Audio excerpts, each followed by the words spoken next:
What's up everyone, how are you all? Today we are back with another blazing Naruto story. What if Naruto got a sexy Genjutsu expert pregnant?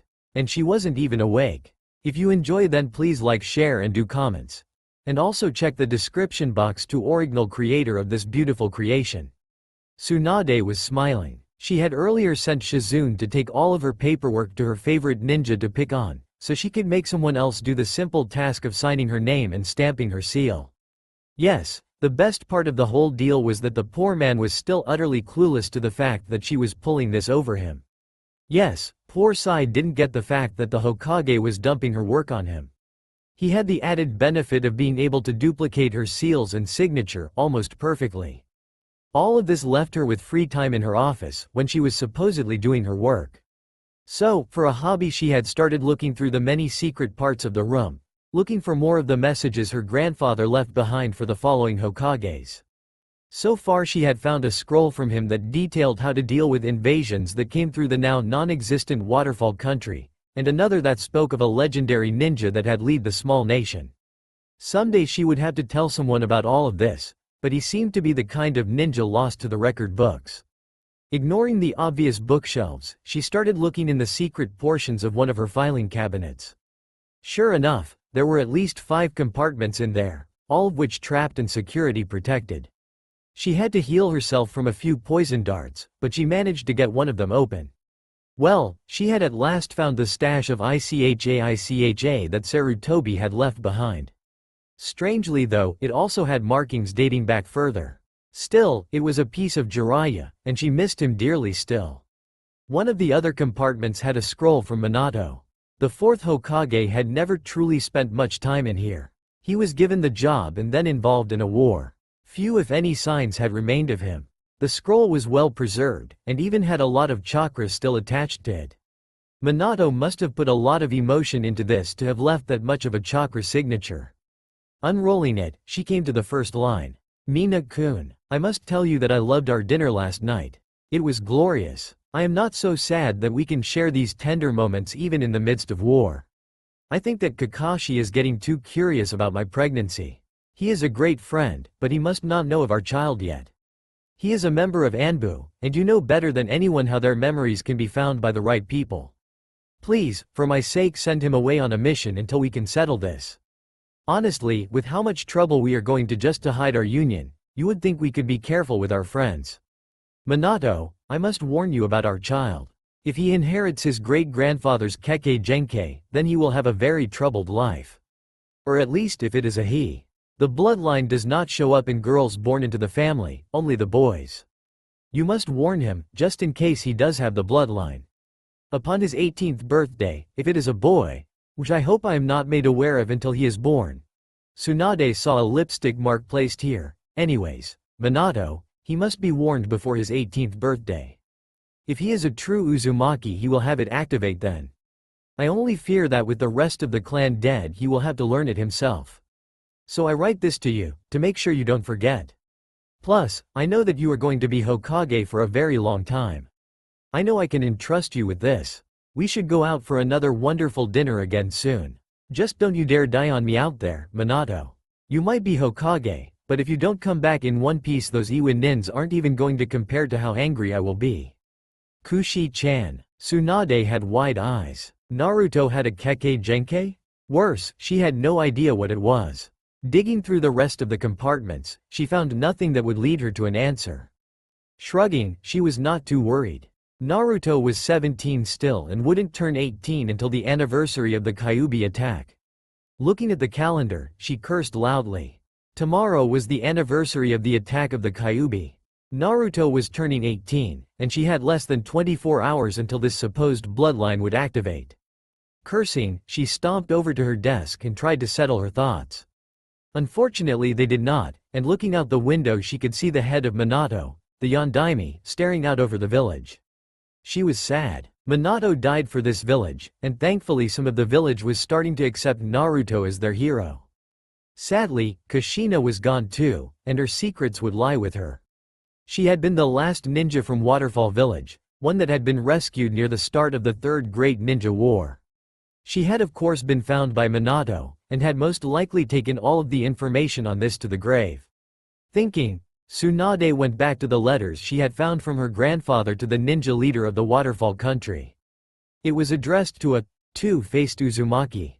Tsunade had to find out more. This was bad, especially if it was a bloodline that would take her most effective frontline ninja out of commission for a while. Though, try as she might, she couldn't find anything. At nightfall she decided that it could not wait any longer. She had to tell Naruto. She thought with irony that she had in fact worked like a mad woman, just as if she would have if she had kept the paperwork. Shizune, get me Naruto right away, along with 2 bottles of sake. The booze was for her shattered nerves, and Naruto's. And tell him no excuses this time. She really was going to need a drink. Then she realized that someone might know about the bloodline. Shizune. She could hear her stop at the end of the hall in exasperation. Bring Kakashi as well and a 3rd bottle. Shizune just sighed in frustration. There was no way she going to make it to her date tonight now. Naruto was getting ready. Tomorrow might actually be the first birthday he didn't have something terrible happen to him. He had just saved the village from pain, in front of everybody. Surely that meant he didn't have to put up with any vandalization this year. So, for his 18th birthday party he might actually celebrate. He could invite all of his friends, maybe even that Hinata girl that always stared at him. Shrugging, he went back to perfecting his masterful recipe of ramen with a small amount of green things on the side. If it was his birthday, he was going to eat as much ramen as inhumanly possible. He swore that the fox chakra made him able to eat more. He had just gotten the water to the right consistency when someone banged on his door. Grabbing a spare kunai from the many scattered over his house, he approached the door soundlessly. Naruto, the Hokage wants you in her office, right now. Bring this sake with you, I have to go find Kakashi. He heard an angry Shizune say past the door, leaving something leaning against it. He opened the door in time to see Shizune moving across the rooftops towards the training grounds at high speed. She had left him 3 extra large bottles of sake. Naruto sighed, hoping he didn't get a mission on his 18th birthday. Actually he hoped that someone might remember his birthday and not the Kyuubi this year. Grabbing the large containers he moved to the Hokage tower with no more time wasted. In his free hand was his ramen. No way would he leave that behind after spending precious time cooking it. He slurped this as he entered the doors to Tsunade's office, walking quickly but not too quickly, afraid that he might spill his ramen. She was not facing him, rummaging through a stack of old and faded scrolls from the bookshelf. Ba-chan, please tell me I don't have a mission tomorrow. He yelled, happily making her twitch her eyebrow as she turned around. Don't tempt me, Gaki. She said back, giving him a slight glare.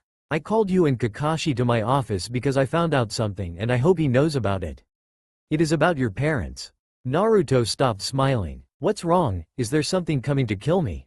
Tsunade sat heavily in her chair. I honestly don't know Naruto. I do know that you might have a Kekkei Genkei that we haven't been aware of. If you do, it is going to activate on your 18th birthday.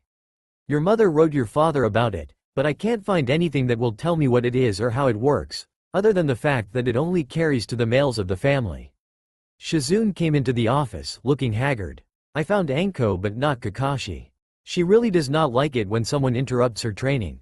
Tsunade, you can find Kakashi on your own. I have a date tonight and I am not staying another minute. She said flatly. She had a few burn marks on her from where Anko had tagged her. Naruto laughed. No one else did, but then again no one else seemed to think it was that funny. Tsunade gave him a small tap on the head, enough to send him crashing into the ground. Gaki, he might know about your bloodline. Other than that I know a little bit about who started it, your great-grandfather. She showed Naruto the note. His eyes scanned the short handwriting, the kanji almost flowing into one another. He smiled as he looked at his mother's handwriting, realizing that he must have gotten that from her. Two-Face? Why would my great-grandpa be called that? I don't know, Gaki. I have Shukaku Nara on it, but he is being predictably lazy. I don't know if he will have anything in time for tomorrow. She scruffed the hair on his head. So I wanted to warn you. If this bloodline actually activates, then I want to be able to understand it. For all we know you might have a new dojutsu or something. Naruto actually thought this over. Ba-chan, I am gonna just lock up my house. Can I come and see you in the morning about this? Naruto just figured he could hide, Lock up his house, just like he did every year in Konoha. Whatever happened, he would probably just be able to hide or deal with no problem. Tsunade nodded. You better be here early, Naruto. I have a meeting with the clan heads at 9. She sighed. Find Kakashi and try to see if he knows anything more. She paused and then bopped him on the head once more, and stay out of trouble. Naruto put a hand on his head. Alright, Ba-chan. He looked at the scroll in his hands still. Can I keep this? Tsunade smiled. It's yours. I am glad that we found something of your parents that you can finally keep. Just don't let anyone else see it, or else they might realize who your parents really are. Naruto came up and gave Tsunade a hug, smiling about this good fortune. As he turned around, he heard her say one last thing to him. Happy birthday, Naruto. With a grin he left the office. Rushing across Konoha, he went right past the apartments he lived at and straight to the bar. Kakashi had a lot of friends who had passed away when the Kyuubi attacked. Naruto had a pretty good idea of where he might be, and dropped down right in front of the darker side of the street. Sure enough, there was Guy and Kakashi and a whole bunch of other older ninja, and a lot of empty bottles of sake. Choji's father had already passed out on top of a large table, and Shukaku Nara was soon to follow. He would not get any information on what Shukaku was working on tonight, that was for sure. Kakashi was there in the middle of the bar, head down and looking very sloshed. Naruto debated for a moment if this was the right thing, but decided it was worth it. A drunk Kakashi still answered your questions, they just never made any sense. Kakashi-sensei, he called, sitting next to him. The older nin was red in the face, his one eye rolling in laughter to something that Guy had said. Naruto, he said in a sing-song voice. Wash bringish you here? He was very drunk, apparently. I just had a question about my mom. Something about a Kekkei Genkei she had in her family. Ish not shamading I knew. Kakashi swayed a little bit as he tried to say the last word. Sorry for bothering you, sensei. I'll ask you in the morning. I don't think you can give me an answer right now. He moved and started leaving the bar. Not in Zha morning, Enhikuruto, later. He heard as he left the bar. Well, he could be nice to Kakashi on his birthday. He would ask him at noon or later. His hangover would probably last until then. Sighing, he went back to his apartment and get out the equipment from last year. He had bought typhoon survival gear for his apartment, to keep the windows from being broken. Now he again attached these, securing his house from anything normal. Finally, he made another few cups of ramen. It was the best way of killing time when he was home and not training. As midnight approached, he waited to hear if anyone was going to vandalize his home. Strangely, not a single person did anything to it. He felt someone approach his front door and leave something, but he wasn't going to get to it yet. It took too long to unbarricade the door. He would get to whatever it was later. Settling into the middle of his living room, he started meditating. It was not the sort of meditation that led to meeting the Kyuubi, but it was the kind that was very good at dealing with stress. In fact, it was less meditation and more of daydreaming. Something felt very odd as he sat down, however. His body felt wrong, as if something was out of place. Feeling for his chakra, he felt a lot of it gathering noticeably near his heart. He tried to control it, but it seemed to resist this. His further attempts only made the buildup go faster. It continued, forcing past his attempts to stop it. The chakra didn't feel like his prisoner, but it certainly did not feel very wanted either. Maybe this was his bloodline activating. Trying to remember his experiences with these, he knew that some of them were painful in some way to the user. This was starting to become uncomfortable. His breathing was quickening, more of his body's energy being drawn into this. He did not like how it was starting to sting and burn inside, and so he forced himself to try to stop it. Naruto drew upon his mostly active chakra and forced it into action against this. That turned out to be a bad idea. His bones in his appendages ground against each other, almost as if they were in motion. He nearly passed out when his skull started shifting. The pain was unbearable, but he forced himself to continue to stop this. His bones kept moving, agonizingly slowly. The real kicker came and got him when all of his insides just sort of took a spin. If that wasn't enough, the sudden pressure in his lungs and throat would have been enough. Naruto collapsed, unconscious as the pain swept him away. His last conscious thought was something along the lines of, "Wow, I just lost a fight to myself." Naruto groaned as he woke up the next morning. Whatever had been hurting was not hurting so bad now, though. He slowly got to his feet, which felt different somehow. His balance felt a little off, heck everything felt a little off. Something was tickling his lower back, so he looked back to see if any sort of insect or creature was attacking him. All he found was some red hair, which was extremely confusing until he realized the source of it, his own head. He ran to the bathroom, wondering if a change in hair was his kekkei genkei. If all it did was change his hair, it was stupid and useless.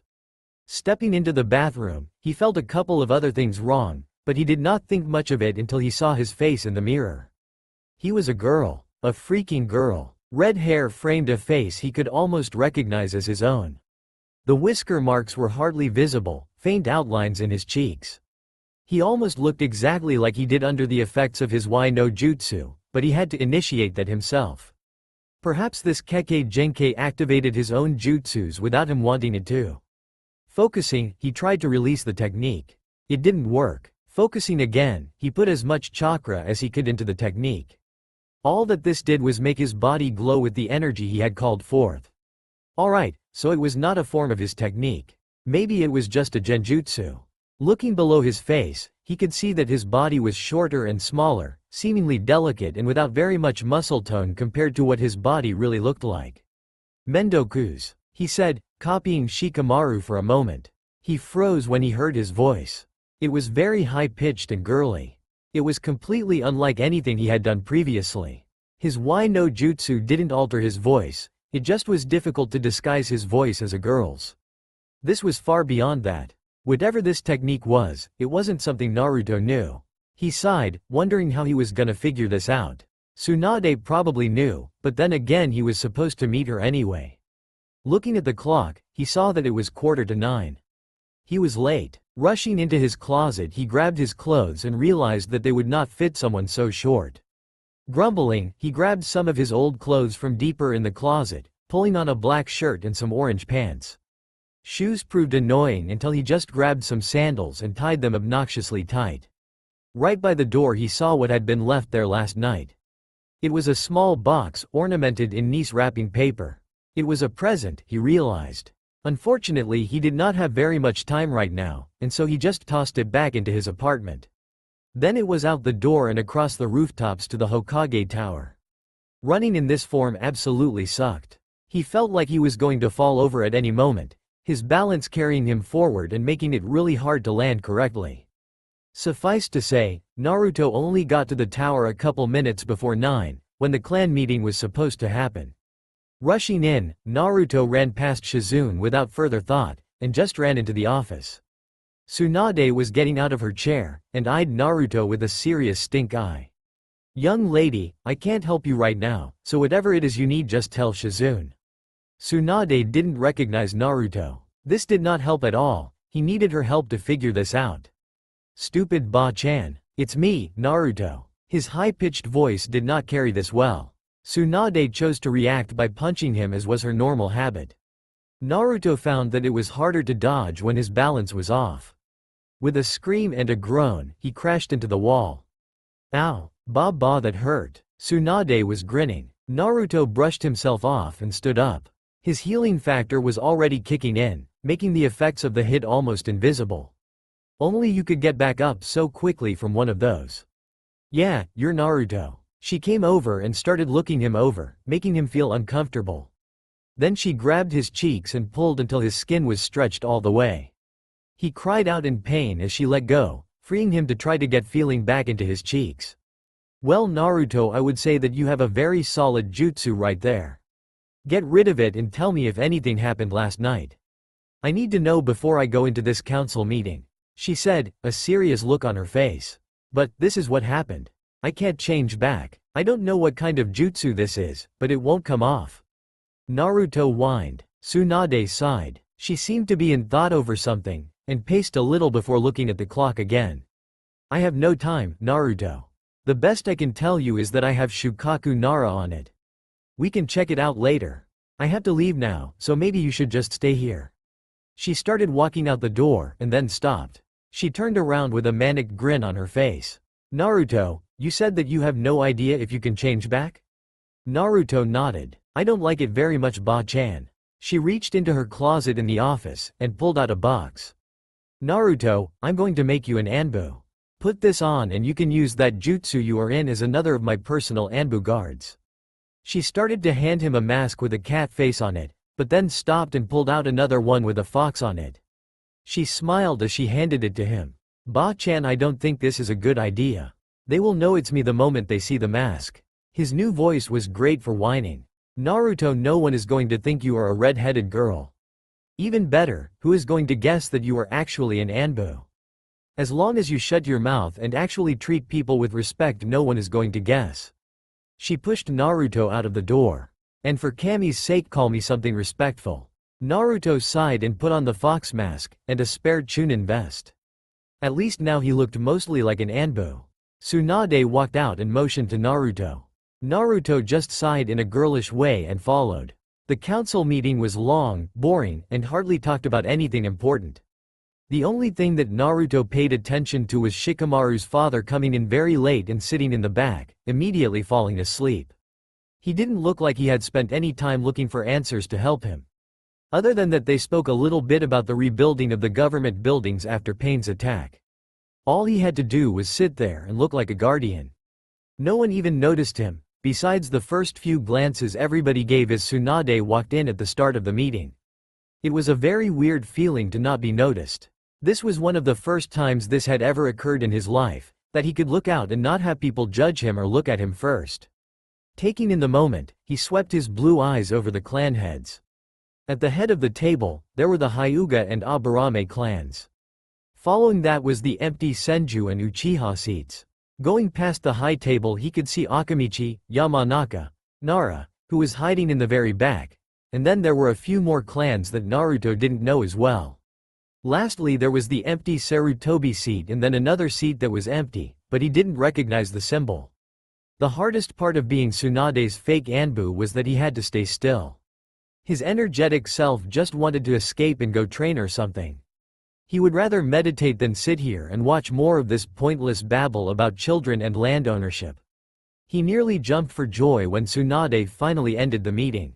Fox, she said, and it took a moment for Naruto to realize she was talking to him. Make sure that Nara-sama makes it to my office immediately. I am going to prepare my office. Naruto was about to give his usual reply when he thought back to a couple hours ago. Yes, Hokage-sama, he said as flatly as possible. It took every nerve in his body to not throw in an insult or two. He tried to act like an Anbu and come up to Shukaku Nara, who just sort of lazily stretched and started to walk towards the exit.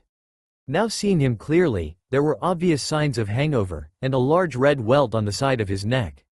His hair was much more scruffy than normal. Naruto composed himself and came up to him. Nara-sama. Oh, he was really starting to hate this high-pitched voice.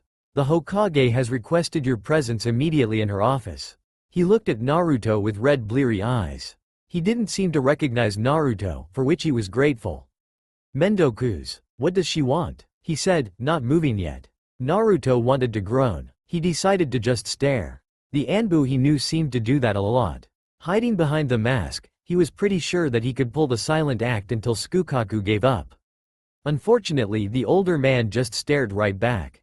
Naruto was the first to give up, less than a minute later. It's about what she asked you last night. He held his tongue to stop from saying the many obscenities that would probably follow. Again, it sounded like he was whining. The older Nara just shrugged and finally started walking towards the stairs. Naruto huffed, disgusted by this, even more so that this man held the greatest possibility of answers. Walking up the stairs, Naruto felt that the older man was sizing him up. Hopefully it was just because Naruto was someone new rather than him recognizing him. Tsunade had already ditched the Hokage coat and had settled back into her chair. As soon as Shukaku walked in, she glared at his disheveled appearance. He gave a weak nod to her and sat down lazily in the proffered chair. Naruto sat by the entrance, something that was obviously noticed by the clan leader. Shukaku, did you find out about the man I asked about? She asked. He groaned. I didn't look through the old archives for nothing. I found your man. He was apparently the first Uzumaki. Shukaku looked tired as he said this. His words showed that he had thought this out and his true intelligence was being brought to bear. So what was his name? Shukaku actually looked somewhat embarrassed. It started with an R. He said simply. Tsunade growled. And? Shukaku actually looked at the ceiling in discomfort. And then I got distracted. He scratched at his neck, and his fingers scraped over the red mark. His face colored as he felt this. Naruto then realized that the mark on his neck was quite a large hickey. Shukaku sort of laughed. Very distracted Hokage-sama. Perhaps I can go and do some further research. Tsunade looked at him with more than a little distaste. Permission granted. She looked at Naruto. Fox, you have my permission to stab Nara-san with as many kunai as you can before he reaches the front doors. Shukaku came out of his discomfort quite quickly at this. Naruto gave him a stone-cold glare and pulled out the few kunai he had with him. Tsukaku Nara actually started running, using a shadow jutsu to hold off the kunai flying at him. Naruto didn't really try, for the reason that he would be bringing back answers. Though no one would fault him for a couple of cuts here and there. Once the older man had left the tower, Naruto returned to the office and pulled off his mask. Alright, Ba-chan. He controlled his voice, hopefully not sounding so whiny this time. Now tell me what is going on and how I can fix it. He did not like being stuck in a jutsu that he couldn't remove. Alright, Naruto. She shut the doors of the office and came over to him.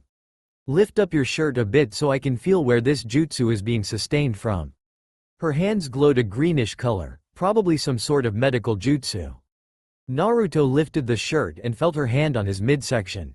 It was strange that this jutsu felt real enough to allow the feeling of her hand on his skin to get through. Most of the genjutsu he had experienced, especially his Wai no jutsu, didn't allow you to feel this way. Tsunade seemed to glare at his stomach and Naruto felt a small bit of pain as her fingers dug into his skin. He didn't dare say anything.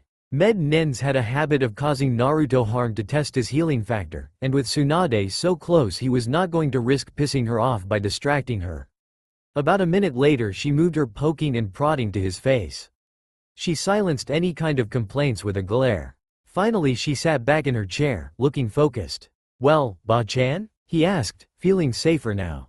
What kind of jutsu am I stuck in? She sighed. That's just it, Naruto. I don't think you are stuck in a jutsu. Though I have some theories on what happened, I have never seen anything like this before. Your body is completely natural. I can't find any signs of chakra infusion or forced jutsu. I can hardly see the fox, even. Whatever this change is, it also is more protective of your seal. What scares me the most is the presence of natural female chakra. You have tons of it. That shouldn't be possible for you, or any male. The only person I can compare that to is Sai, but that is only because he is the most emotionally confused person I have ever met. Though his chakra does not even compare to yours. Yours feels like you are a natural girl, as if you had grown up as one all of your life. That isn't natural and this greatly worries me. Naruto was a little intimidated by this. But when I do my Wai no jutsu this doesn't happen. I don't get red hair or anything like that. Tsunade thought for a moment. Well, see if you can perform that jutsu. That should be a good test to see what we are dealing with. Naruto formed the hand signs and focused. Wai no jutsu. With a puff of smoke he transformed into the blonde girl he had imagined in his mind. Nothing seemed to be off with his chakra, so he cancelled the jutsu. Tsunade was giving him a death glare. You can imagine the genjutsu with clothes, Yubaka. Naruto deftly avoided the punch. So it is safe to assume that what has happened to you is not ninjutsu or genjutsu. I doubt it is a form of kenjutsu, so I am guessing it is relating to your bloodline. She pursed her lips. Here is where I have no idea what we are dealing with. You might have some ability that allows you to transform into someone else, or something of that nature. Or, even less likely you might have some sort of cursed bloodline that is degrading your genetics in some way like some of the sound ninja you have met. Or 1,000 other possibilities. She started mumbling something unintelligible. Then she started pacing. Then she tried her medical jutsu again. Then she punched Naruto into the wall for good measure. She might have repeated this but a knock came at the door. Hokageheim, there are genin teams reporting for their missions. Are you available? Shizune called through the door. Tsunade growled. Give me 5 minutes to finish up in here and then I'll be right out. She turned to Naruto. Fox, she said, eyeing the door, for now we have to assume that your bloodline did this to you, though for what reason I don't know yet. You will deliver this to Hiyashi Hyuga as a response to his resolutions at our council meeting today, and then in 3 hours I want you to go and collect the vital information from Shukaku Nara. You may do so as liberally as possible. She turned to the door again, giving it a glare. You will also acquire an amount of sake that is suitable for 2 people to get very drunk. She gave him a last smile. It is your birthday after all. Naruto smiled and put on the mask. He may look like a girl right now, but he was still very much Naruto Uzumaki. He took the proffered folder of documents that Tsunade had signed while they were in here, and got up to leave. No one gave him a second glance. To them, it was just an Anbu leaving the Hokage's office. Naruto loved this feeling. No one was noticing him. He felt like a real ninja. Well, he was a true ninja, but the feeling of being able to hide in plain sight was a rush. All of his life he had been instantly noticed, always obvious in any situation. He reveled in this, calmly and almost leisurely hopping across the rooftops, if you could call that leisurely. He took his time and got to the Hyuga complex within about 20 minutes. Before he got there he made sure to grab some food for lunch, since he had eaten no breakfast. Too bad he would have to wait until he could eat in privacy if he had to act like an Anbu. As he landed in front of the gates he could see the 2 branch family guards in front of the doors. Anbu-san, what business do you have with the Hyuga clan? They said flatly. Naruto was loving the fact that he was unnoticed, or rather not identified as himself. They would never let him in the front door like this. I am here with a message from Hokageheim to Hyuga Hiyashi. Naruto said back just as flatly. The guards checked the seal on the message and let Naruto right in. He was led to a small sitting room, near the front doors but not all the way inside the complex. It was nice. It was sparse, but was very inviting for a Hyuga complex room. The branch family member stood at the door for a few seconds before giving a bow. Lord Hyuga will come within the next 10 minutes, Anbu-san. Naruto nodded. Being the man, or rather the girl, right now at least, behind the mask, he could avoid the weird stares. Not only that, but being given the respect of the prideful Hyuga just for having a mask on was great. In his younger years he may have considered this a great time for a prank, but now he just appreciated the moment of being someone else. Boy, would they get a kick out of this once he told them it was actually him. Unfortunately for him some sort of deity decided that right now, his life was about to take a nasty turn. He felt his chakra rushing to his center again, just like last night. This time he decided that it would be a bad idea to try to stop it. When he had tried it just made things a lot more painful. Plus everyone in the Hyuga complex would come running at the surge in chakra, and Naruto had no desire to be slaughtered by angry Bukagen users. So, he just let the chakra build up to that critical point again. This time, it didn't hurt. Whatever this was, it was very uncomfortable, but the chakra building up seemed to shield him from the pain. His bones were stretching and building up, and he could feel the long red hair shrinking back into his skull. As this happened, he felt his normal muscle mass return, and his male body started to come back. As this happened, he felt his clothes become more uncomfortable.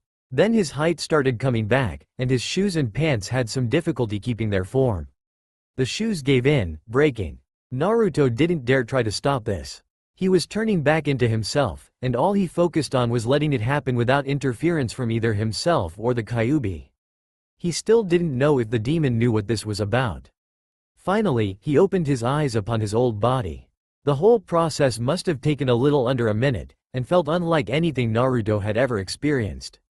It didn't feel like a jutsu or anything, more like a natural occurrence. It simply was completely out of control. Taking a deep breath, he now wondered what his options were. He was inside the Hyuga compound, and now someone was going to find out about this, whatever it was. Naruto could smell something, almost a hint of lilacs in the air. Ignoring it, he tried to think of what he was going to explain to Hiyashi. Unknown to Naruto, right around the corner was Hinata. She desperately hoped that Naruto had not sensed her presence. She had seen the whole transformation, thanks to her Bukagen. She saw the red-headed Anbu transform into Naruto, and saw his reaction. She also had a heavy blush on her face, due to the very damaged state of Naruto's clothing. The Bukagen had some amazing benefits, and this was one of them that Hinata would never tell Naruto about. She would most likely die of embarrassment before that happened. Still, this was alarming. She had never seen Naruto do anything like this. Was he an imposter? Looking again, she saw him squeezing his hands together in worry, mouth mumbling something about how he was going to explain this. An imposter probably would try to play this off, and Hinata felt that the likelihood was that this was Naruto. Smiling, she felt her heart warm when she realized she could do something for him. Rushing to a nearby room, she grabbed a set of plain robes and carried them to the sitting room. She tried to muster her courage and enter the room, but could hardly do so. Rather than just run away like her anxiety told her to, she tossed the robes around the door and then followed her anxiety. Her father passed by her as she rushed away, a smirk on his face as he saw her blush. Naruto, on the other hand, was grateful to whoever just threw him the robes. He put them on lightning fast over his destroyed clothes, and he tried to go thank whoever did that. By the time he had stuck his head outside the door, it was too late. They were gone, but their scent remained, the smell of lilacs. It was the same as what he smelled right after he changed back. That meant that someone saw his change. He felt more than a little threatened by this, as someone knew about his bloodline ability, that is if this form shifting was that and not some horrible ninja killing curse he had picked up earlier. Still, that meant that someone knew. This didn't bode well. Settling back onto the sitting room's couch, he had just enough time to realize he still had no explanation when Hiyashi came through the door. His raised eyebrow was enough to worry Naruto. When his eyes traveled to the Anbu mask next to him on the couch, the other eyebrow also raised up. One was bad, but two was downright nightmarish. Naruto had pranked Hiyashi only once.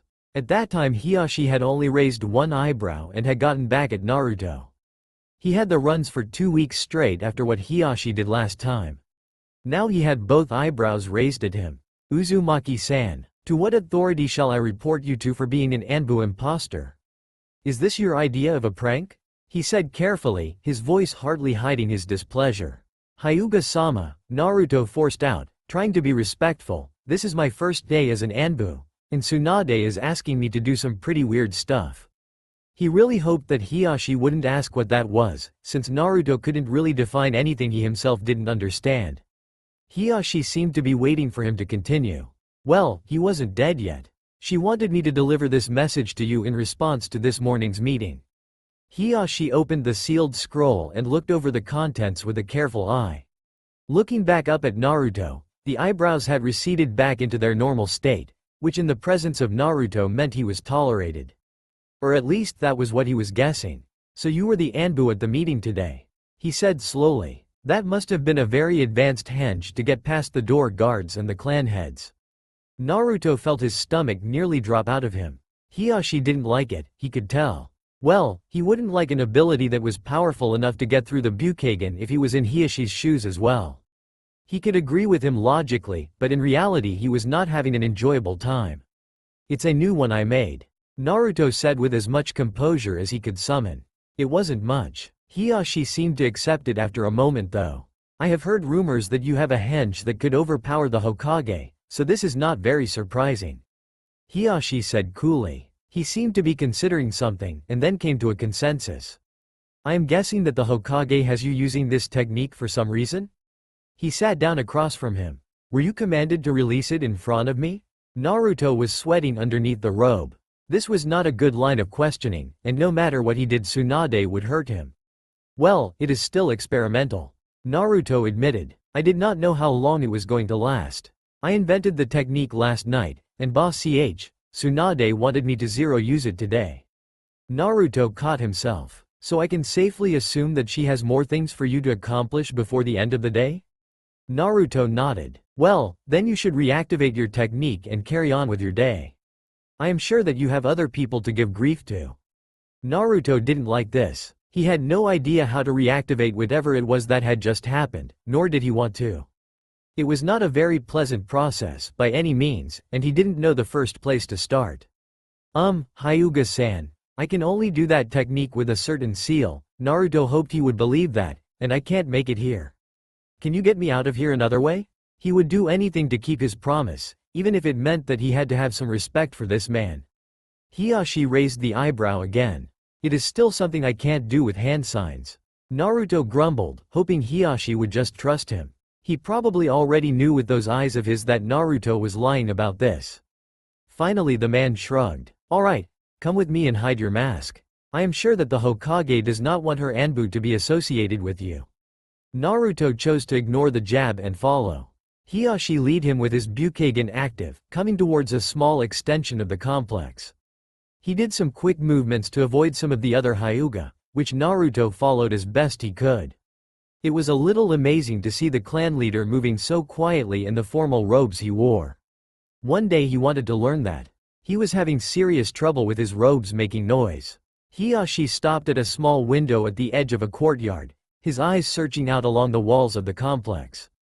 He seemed to go over the area one more time before turning to Naruto.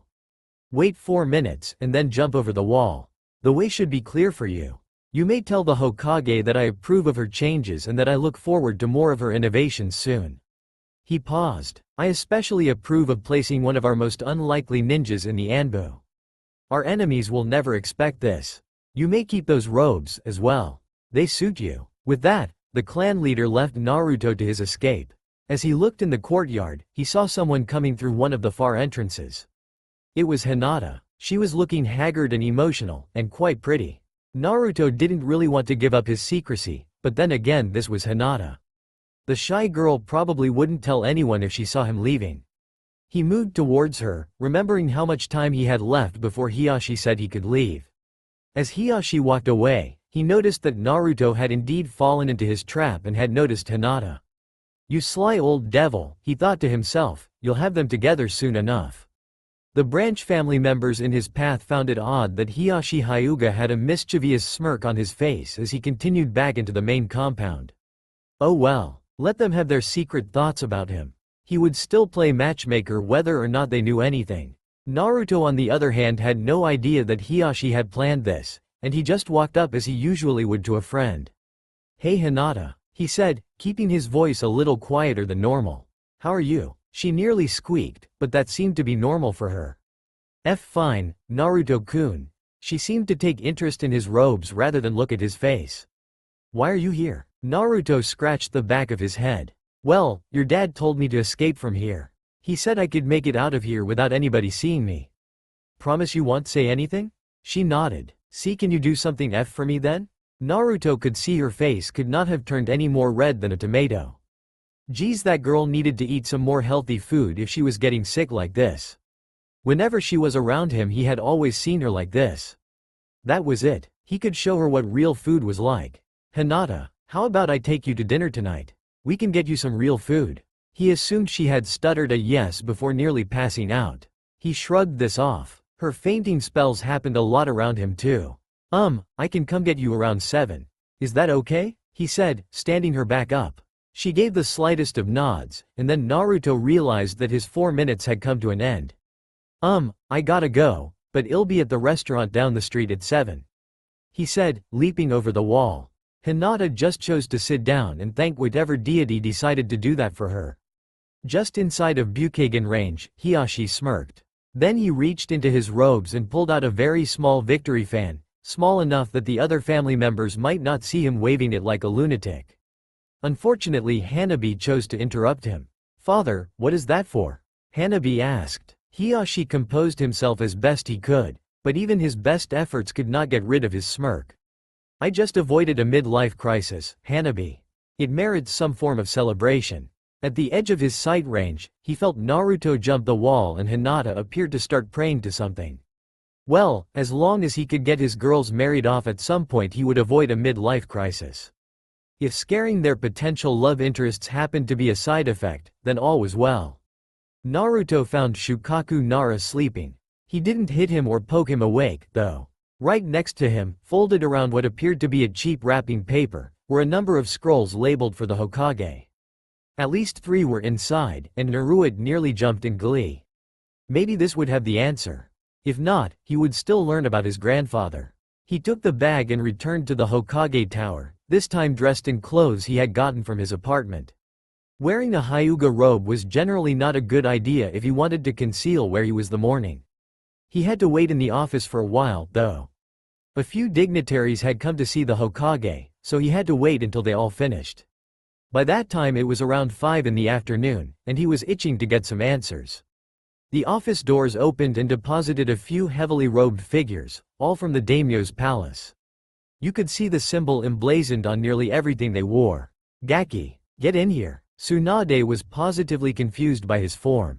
How did you change back? She asked once the doors closed behind him. It just sorta happened, Ba-chan. Naruto said, sitting down and placing his bag of scrolls from Shukaku on her table. I was in the Hyuga complex when I just sorta changed back. Tsunade sat down after doing a short medical examination. Your chakra feels masculine again, Naruto. I don't know anything about all of this, but it feels like a completely opposite from this morning. She glared at the bag. Lazy idiot. He could have done that last night. Alright, Naruto, start at the beginning and tell me how the change occurred. Leave out nothing. Naruto focused back on the experience. My chakra just started building up on its own, just like last time. This time I didn't fight it, since if I did every Hyuga in that complex would have sensed it and sorta killed me. Last time when I tried to stop it I just hurt myself. This time I didn't fight it, and I could feel the chakra fueling the change. I also didn't pass out. It took about a full minute to finish, and the only weird part is when your insides twist up and the change. Tsunade sat in thought until he mentioned the last bit. Your internal organs changed? Where was the most uncomfortable change in terms of organs? Naruto thought to himself. The stomach was the worst, but I don't know why. He settled into his chair. The hair I think was the weirdest though. It felt like it was all getting sucked into a vacuum. Tsunade sighed and opened the scrolls. One was just a reference scroll from a couple generations back, sort of like an out-of-date bingo book. It was on a page listed for the Waterfall Village, and it mentioned a couple of things. The second leader of Waterfall Village, Uzumaki R, is known to be an honorable fighter who will never kill if he can avoid it. This tactic has left him with many rivals and many friends, and his reluctance to kill also carries problems within his village. Tsunade read, skimming the rest of the document for anything further. There was nothing. The next scroll was better. It was a record of the actual bingo book of the time. Uzumaki Two-Face, leader of the Waterfall Village, cage-level chakra and taijutsu. Engage only if you have a taijutsu specialist of equal rank, and if impossible to do then retreat. He will allow enemy nins to retreat, but never backs down from a fight. His defeats can be numbered on a single hand. Wind element talents, along with some water element techniques. Has black hair and blue eyes, and supposedly has a second face. His reluctancy to kill is voided in keeping this secret. Anyone who does know of his second face has not yet survived long enough to report it. 2 children and Jonin-level wife. Recommended that you face Uzumaki on open ground. Has been known to have the nickname of Trickster God on the battlefield. Engage only when necessary. Naruto really liked that. His great-grandfather sounded like one nasty dude. Hearing about him, he thought back to his elemental specialty. Wind. Just like him, he thought with a smile. Tsunade gave a loud exuberant shout as she looked at the last scroll. Naruto, I've got his name. Highlighted by her hand was a single name on some sort of old roster. It clearly read Ranma Uzumaki. His great-grandfather was named Ranma. Wild Horse. Naruto liked him even more now.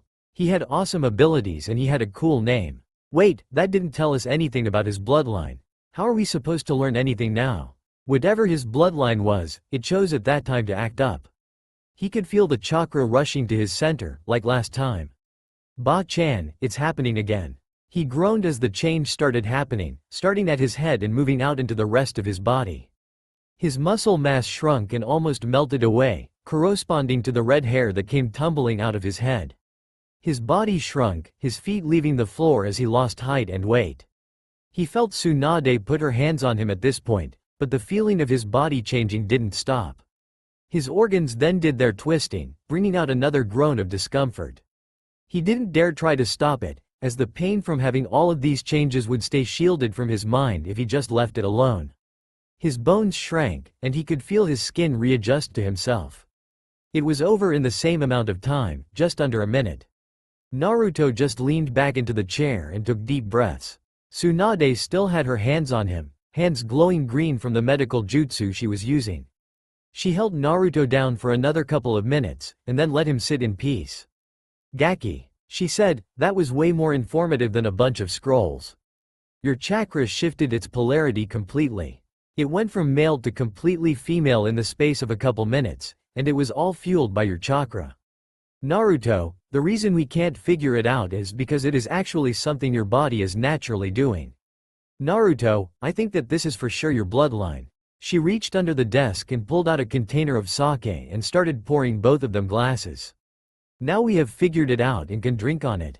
Case solved. Naruto missed her smirk behind her glass. Stupid Ba-chan, I'm still stuck as a girl and I don't know how to stop this. Tsunade leered over her desk. Do you want my help or not, Gaki? Naruto shrank back into the chair, which was much easier since he had shrunk. All of his lost body mass felt like it was attached to his head. Yeah, I do. Now how do I stop this? You can't, Tsunade replied simply. I have no idea what it is, but it seems to be natural enough that it will keep happening. She ignored Naruto's whine of anguish. I can tell you that you will turn back into yourself soon enough, though. She laughed a little at this. Naruto huffed, a serious pout on his face. It might have looked intimidating on his male form's face, but as a girl it just invited Tsunade to do the grandma squeeze on his cheeks again. You're so cute when you complain. Now drink. She slammed a full glass in front of Naruto. Naruto did. As a girl his taste buds were different. It was as if they were more sensitive, which made the bitter sake even more bitter. He coughed a couple of times before he finished it, but it finally settled in his seemingly smaller stomach. I need you to change me back. Tsunade laughed, slamming what must have been her fourth cup down. Gaki, today I just saw something that defied every law of medical science and you are asking me to just fix it. Fifth cup, you are asking something impossible. Not only did that take your own personal chakra to do, which by the way didn't respond at all to the chakra I used on you, but the change was on a level of detail that I couldn't even keep track of. You are asking me to change everything about you, when even with all my experience I hardly would know where to start with. Naruto, you are asking the impossible. The only thing we can do about it is drink and pray. Pray for what, Ba? That someone else knows more than we do. Cups 6 and 7 disappeared. Naruto looked up to the clock. Ba-chan, please, I have to go see Hinata-chan tonight and she doesn't know that I'm like this. I only have a half hour. Tsunade just laughed at him. You have the same amount of information as I do, Gaki. 8 cups down now. Figure it out yourself. Naruto groaned. Maybe I can just cut my hair and dye it or something. She can see through any of my henge no jutsu, so I can't just hide behind that. Ba-chan, do you have any hair dye? She laughed and decided to start drinking directly from the bottle. That is foolish, Gaki, she said, red in her cheeks. Your body mass was just transferred by your changes. She held up a lock of his red hair. If you want to keep your muscle mass or lungs or something else that might change back into, then you won't be cutting that hair. Naruto did not want to lose any of his body mass, especially when he didn't know what the hair would correspond to. He might become Enoch if it was cut, a prospect he hopefully would never investigate. Then what do? I told Hinata I would be there, and now I can't even keep that promise. The whining voice had come back with a vengeance. He hated that part of being a girl. Why don't you just go and tell her about all of this yourself? You seem to be loud enough to do that, and it will be more useful than bugging me. Tsunade had become very drunk now. She rather forcefully threw Naruto out of the window. Naruto screeched as he fell the 4 floors and landed on someone's roof, red hair falling around his face like a cloak. Groaning, Naruto stood up and looked back at the Hokage tower to glare at Tsunade, but she had already left the window, most likely to go back to her bottle. Seeing the clock, Naruto realized he had no time to waste. He had to get back to the Hyuga area of town before Hinata got to the restaurant. Roof hopping, he was reminded that his other form, short and redheaded, had shorter reach. This led to a few close calls and almost 2 short roof hops, but he made it to the restaurant just a couple minutes late. Hinata was at the bar stool area, looking around anxiously. Naruto ducked under the door, hiding behind different people until he was behind Hinata. He really didn't like these conditions. She was not using her Bukagen, but there was no guarantee that she wouldn't resort to it. At least in his current form she couldn't sense him, as he was someone completely different. Naruto did not like the looks he was receiving from the male population, as his previous experience in this form was as an ANBU, where he was mostly unnoticed. Naruto did not like the way that some of the men were ogling his new body, and there was only one direction he could go, towards Hinata. This begged the question. What would he say to her? She most likely thought a male Naruto was coming to eat dinner with her, and performing a henjin here would be impossible. It was a ninja village after all. Everyone would realize who he was, and he had no desire to be seen as a girl. The area around her was empty, courtesy of her familial status. The seat next to her was obviously taken, waiting for him to fill it. Naruto groaned as he was forced to make a decision. Maybe he could just come up and act like he was sent by Naruto, but then he would look stupid. No, he had to do something. Hinata was looking more agitated by the second. She might just use her Bukagen anyways and see that he was here. Well, he still had no real idea what kind of technique he was suffering from, but he had no desire to be found. Still, he had to tell her something. It would be bad if he just left one of his friends hanging, especially when he was the one who set the time. Sighing, Naruto decided that he might as well just go over and talk to her. As he walked, he realized he had nothing to say. All too soon he was in the chair beside Hinata, still with nothing to say. As he looked up, he saw Hinata giving him one of her smiles. But there was no way that she could see through his stupid bloodline ability. Was there? Her Bukagen eyes weren't active, so there was no way that she could see through his technique, was there? He certainly hoped so. He tried to smile, but it didn't feel real. Naruto started, and then took a few more moments but still came up with nothing to say.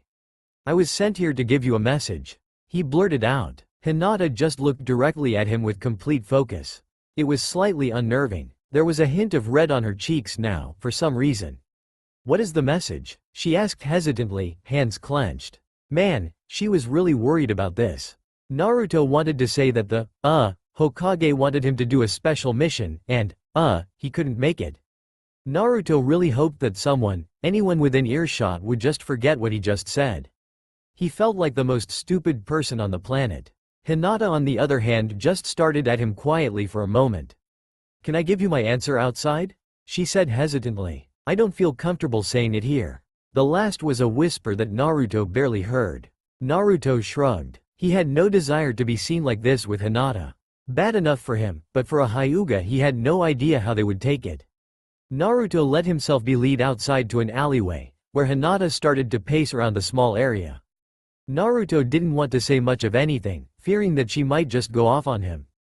Girls as Naruto knew them were unpredictable and dangerous, prone to random acts of senseless destruction that had a high possibility of him being the main target. Of course, this was his fault for knowing so many medic nen.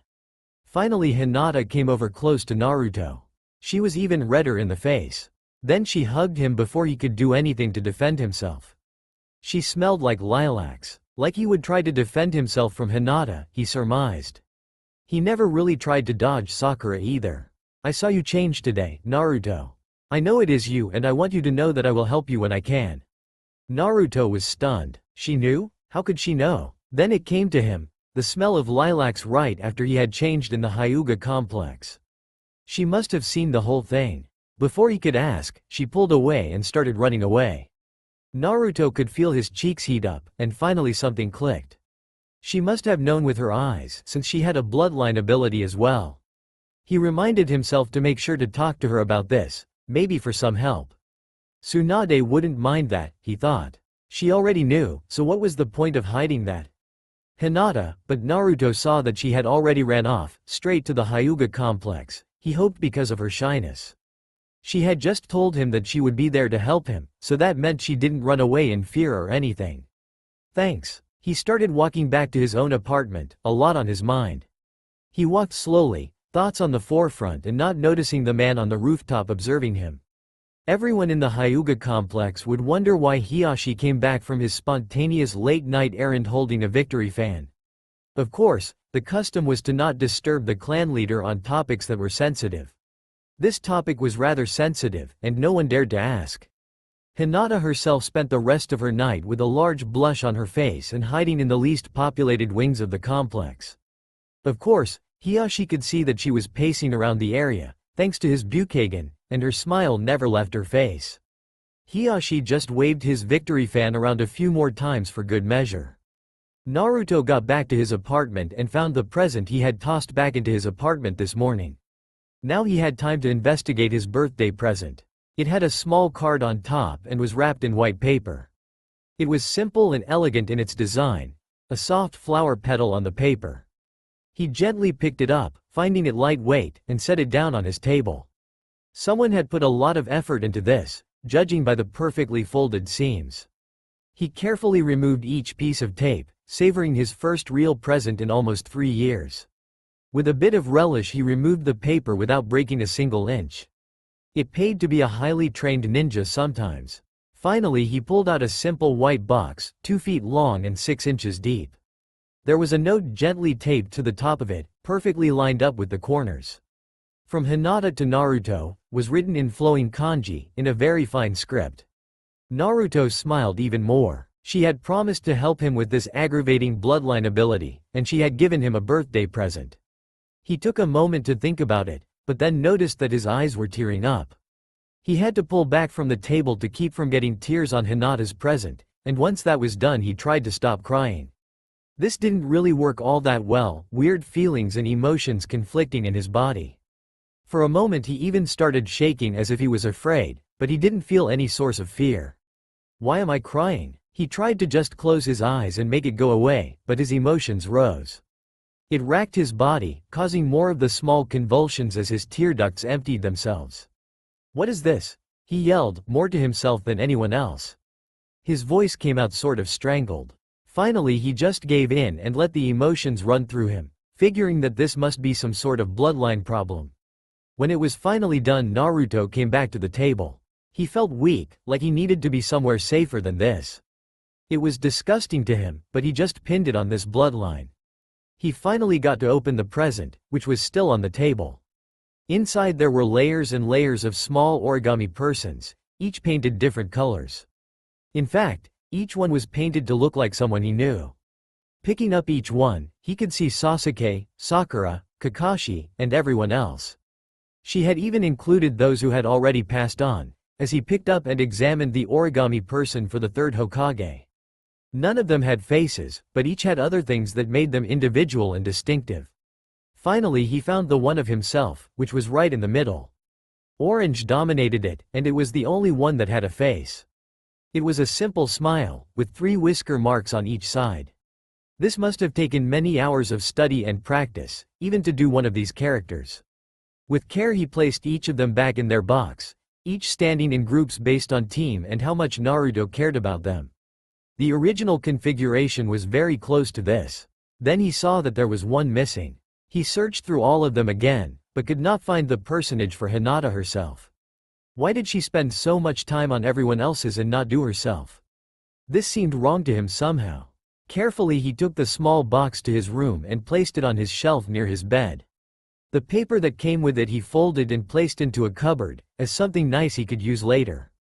Naruto felt much shorter now, hardly able to reach his ramen shelf, having to jump to grab the right flavor to eat. He had to do something about this red hair, too. It was really becoming a pain. He would have to ask Tsunade, or perhaps Hinata about it later. Naruto spent the rest of his birthday eating ramen and staring at his only birthday present, finally smiling and rolling over to sleep. For some reason he hadn't changed back yet, but hopefully that would happen during the night. He realized another benefit of being small as he curled up in bed, and this was that he could finally fit on his bed in his apartment. His male form never fit, and so he took the time to lay out fully on the small bed. Hopefully tomorrow he could find out more about this, maybe even ask Hinata what she saw. With these thoughts he drifted to sleep facing his gift, a smile matching his small origami personage on his face. He knew that there was a problem when he woke up and he was still a girl. Climbing out of bed, Naruto decided that he needed some supplies. He was almost out of food, and it might be a good idea to get a set of pants or something for his girl form.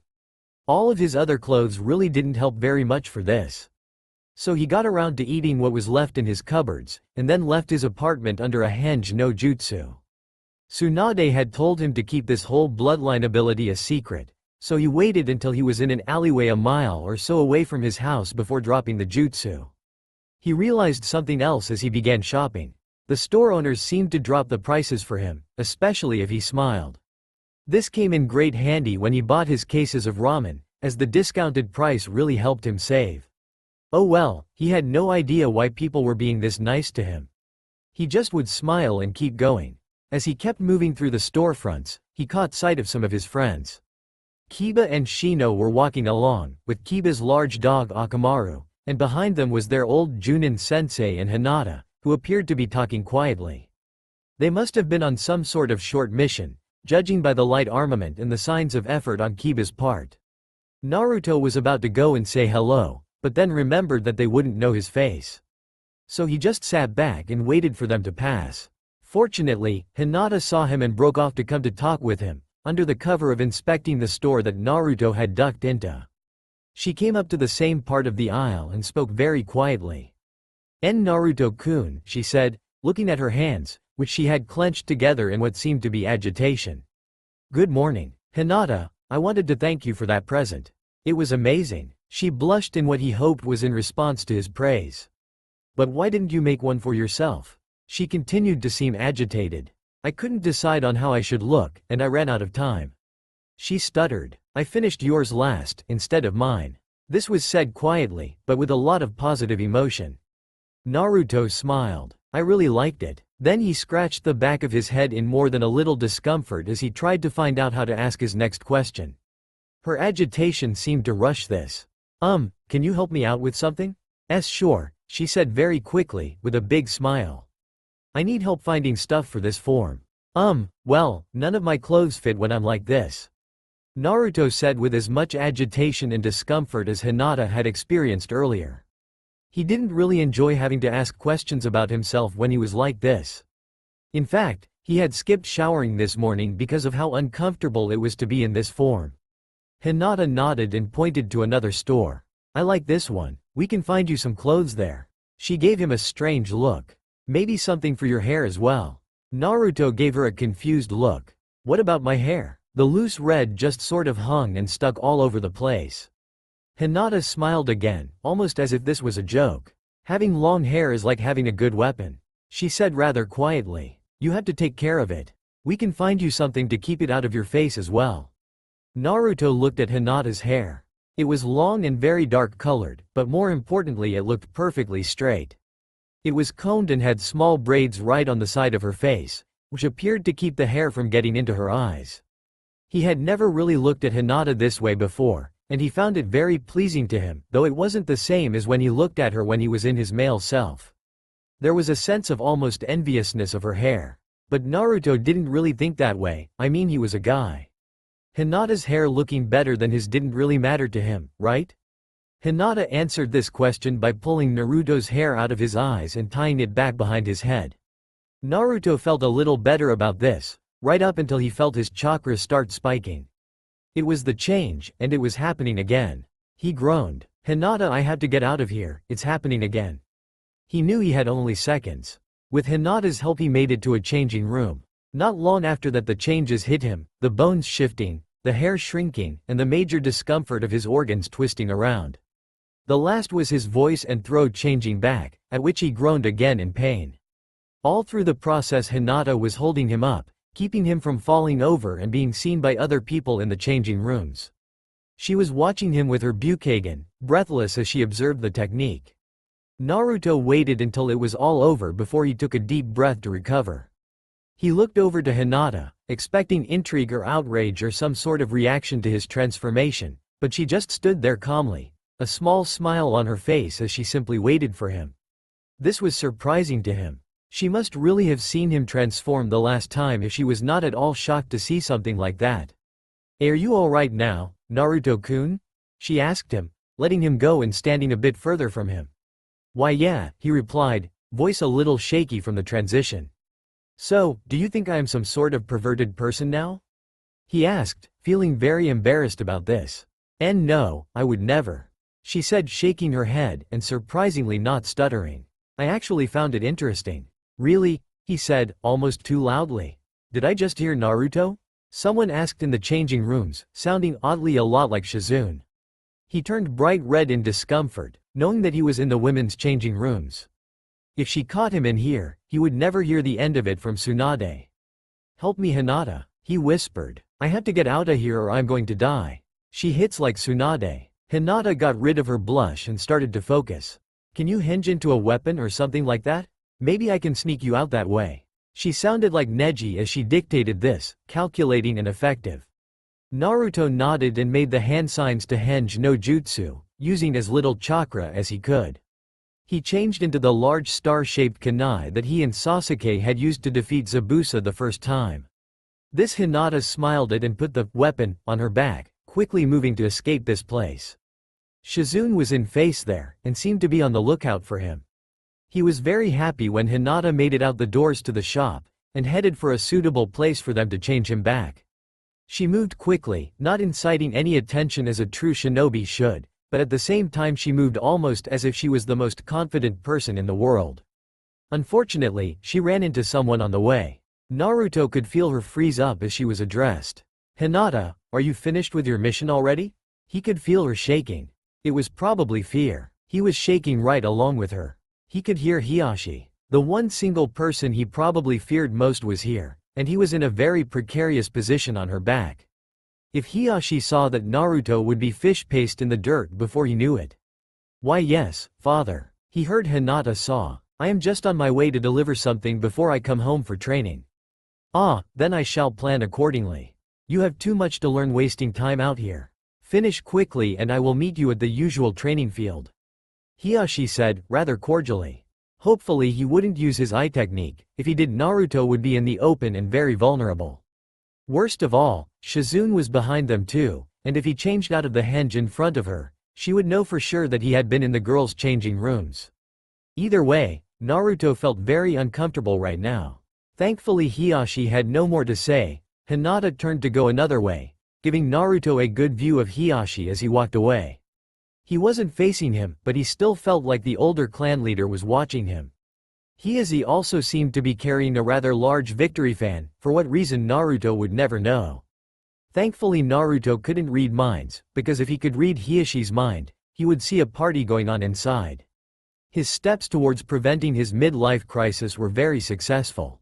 The boy thought a simple henge wouldn't be noticed by him, did he? Well, Naruto had been in view to the clan leader the whole time. Perhaps that meant that his daughter was finally getting somewhere. All great things in his book, since the next clan leader of the Hyuga had to be married before they could assume that status. His retirement was coming closer and closer, and as long as he kept the boy on his toes and near his little girl, then he felt that it would be successful. With a slight grin he carried his new victory fan back to the complex, where he could wave it with relish out of the view of everyone else. Naruto and Hinata had found a nice empty spot of the marketplace for him to change back, both noticeably uncomfortable from the visit of Hinata's father. As he got back to his normal self, he gave Hinata a light hug. "You are awesome, Hinata. Maybe later I will go and find something that fits me whenever I change back. Thank you for everything." This time, he was the one to run away in embarrassment. Hinata couldn't hide her smile that day, even when her father started her into their heavy training regimen. It was strangely odd that he never commented on it, and that she never bothered to comment about the large victory fan he seemed to be forming a new habit of carrying around. Naruto spent the rest of his day in training, trying to make up for the time he had spent figuring out, or at least trying to figure out, his bloodline.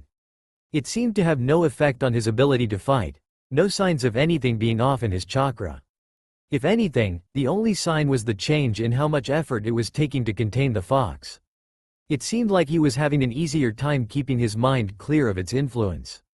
Whether that was something the Kyuubi was doing behind his back or just a side effect of all this, he didn't know. He had seen no problems with this, until near the end of the day he changed back to his female form again.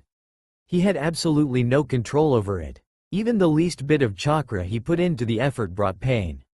It would evidently slow down the flow of chakra from whatever this transformation technique was, which only made the pain of the experience go up. From what he could tell, most of the chakra involved in the transformation technique was acting as a buffer between his mind and body as it went through a painful transformation. He still wasn't sure how this transformation technique worked, or how much chakra was required to either maintain it or trigger it. Still, as it happened again, he felt different. He had nearly exhausted himself in his training, but that was in his male form. Now having switched over, he almost felt as if he was fully rested again. He grinned, forming a basic hand seal to see how his chakra levels were doing. They were full, not even showing the signs of drain from training, and even the bruises and cuts had faded away. His nerves were pretty fried from the transformation, so he had no idea if he was still sore. Stretching his arms, he felt like they were not sore in the slightest. That felt wrong to him. He had just done hours of exercise, and they weren't even tired at all. Doing the same with his legs, they didn't even feel like he had just run a few miles. He flared his chakra, and yet he felt no drain upon it. It didn't feel weaker, nor as if he had just spent hours working with it. Feeling it and flexing his energy, he felt it rise easily to him. This was too weird. Chakra didn't just come from out of nowhere, it had one common source. How was it that he had another source of chakra? He had his own chakra source, and then the Kyuubi's chakra, and now it seemed that he had a third one. This one was just a mystery to him, since it felt exactly the same as his normal chakra. In fact, Naruto tried to access his normal chakra and found that he could not. For some reason every time he tried he seemed to be grasping this other chakra. He needed to ask someone about this. The chakra issue was bugging him, as was the whole turning into the same girl every time he transformed. In his investigations of this new form of his, he had seen that it was very much a female body, and he disliked most of what came with it. Getting hit on by random guys had not been fun, and so he had taken to wearing the Anbu mask around town. Tsunade had cleared him to use it as much as he wanted, with the agreement that he carry messages with him to different people that needed to be contacted. As he started to leave the training ground, he felt another presence around him. It was not malevolent or anything dangerous, but it was following him. His long red hair was acting like a shroud, since he had just transformed, and was blocking his view of most of the surrounding area. So all he had to go on was his gut feeling that someone was watching him. Sai had just made the find of a lifetime. His study of emotions had led him to some crazy scrolls in the library, some detailing stupid ideas to get attention. None of the books could explain the one emotion that confused him the most, however. The books that confused him the most of all were these ICHA novels. He had read a few, but couldn't seem to understand what they were talking about. Finally, though, hidden in the very back of the library and stuffed so far into the shelves he had to carve with his knife to get it out, he had found this scroll. It was filled with pure understanding, a guide to declaring one's love for another. He could hardly believe his luck as he was coming back from a short training trip to see the girl of his dreams. She had long red hair like a halo around her, falling just past her waist. It was well taken care of, straight and mesmerizing even to one so emotionally dulled as himself. She had an hourglass figure, one that showed even in her baggy ninja gear. Sai also noticed that she had the look of someone who just spent all day training, and yet appeared as if it had not affected her at all. He really hoped that was real and not some genjutsu, as that would be wonderful to anyone dating this girl. Sai really liked this girl already. Now, it was time to act on it, at least that was what the scroll was telling him. Reading it again, it detailed the words you were to say in order to invite the girl on a date. Women, especially ninja, are especial creatures, and must be shown the most chivalrous side of thine heart. Speak this line exactly, and you will earn her respect and win her heart, the scroll read. Sai memorized the next line, and then jumped down right in front of the girl. She took a defensive stance, just as any ninja would, but loosened slightly at the sight of him. Sai did a deep bow, as the scroll dictated, and then spoke to the awestruck. He ignored the chakra glowing in one of her hands threateningly, as she obviously would be in love with him in moments. Girl. Fair red-haired goddess, I in my greatness and prowess have chosen thee, to be my deepest love. Fair beauty, I allow you in your majesty to date one so powerful as myself. Will right now be appropriate? He felt some sort of emotion as he said this, but he quickly quieted it down so he could focus on her reply. The scroll was explicit about this. The girl turned pale. She had blue eyes of the richest shade, and her mouth seemed to be quivering in either fear or anticipation. Her reply was not what the scroll dictated, however. I thought we burned every last one of those damned scrolls. We went through all of Kumo and Konoha and burned every last one. How did one make it through? It's just not possible. She said, talking more to herself than Sai. She muttered too quietly for him to hear the next bit, but her reply to him was the next thing she said following her muttering. You idiot, Sai, burn that scroll right now. Oh, never mind, I'll just do it myself. His goddess knew his name.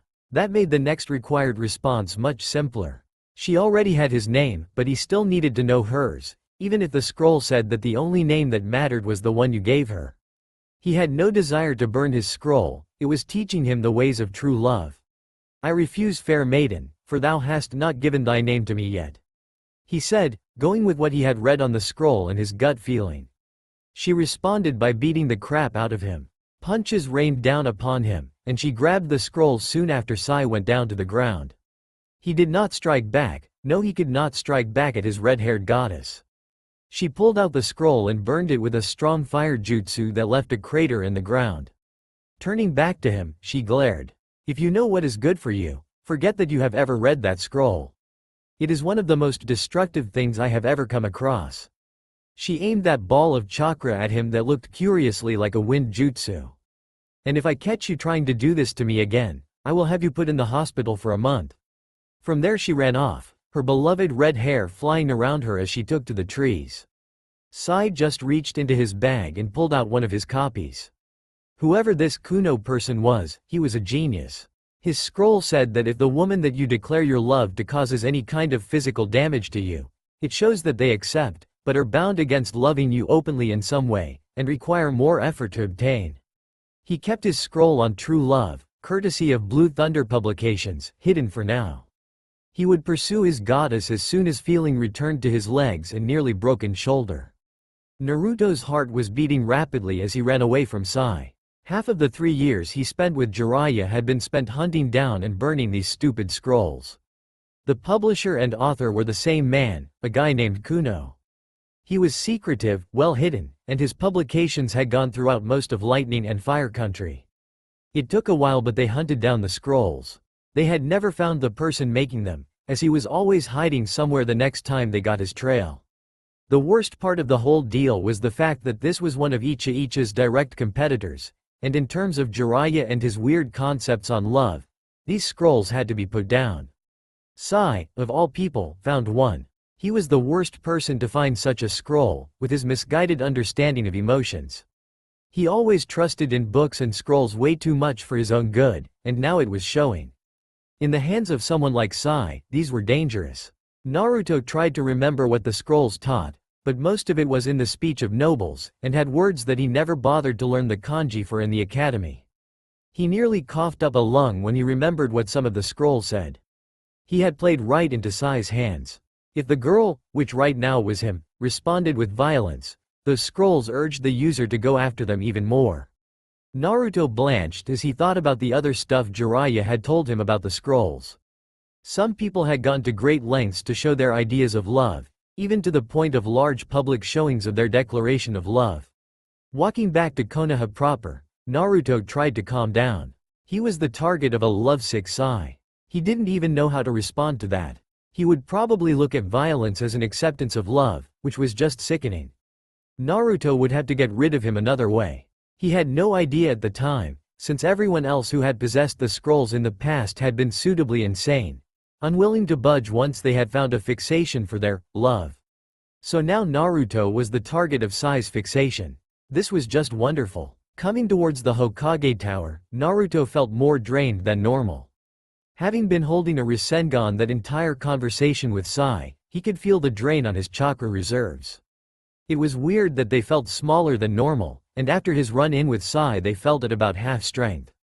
It didn't help that Naruto used his fires from the gates of hell to burn the scroll, which was the best fire jutsu he knew, but for that scroll it was necessary.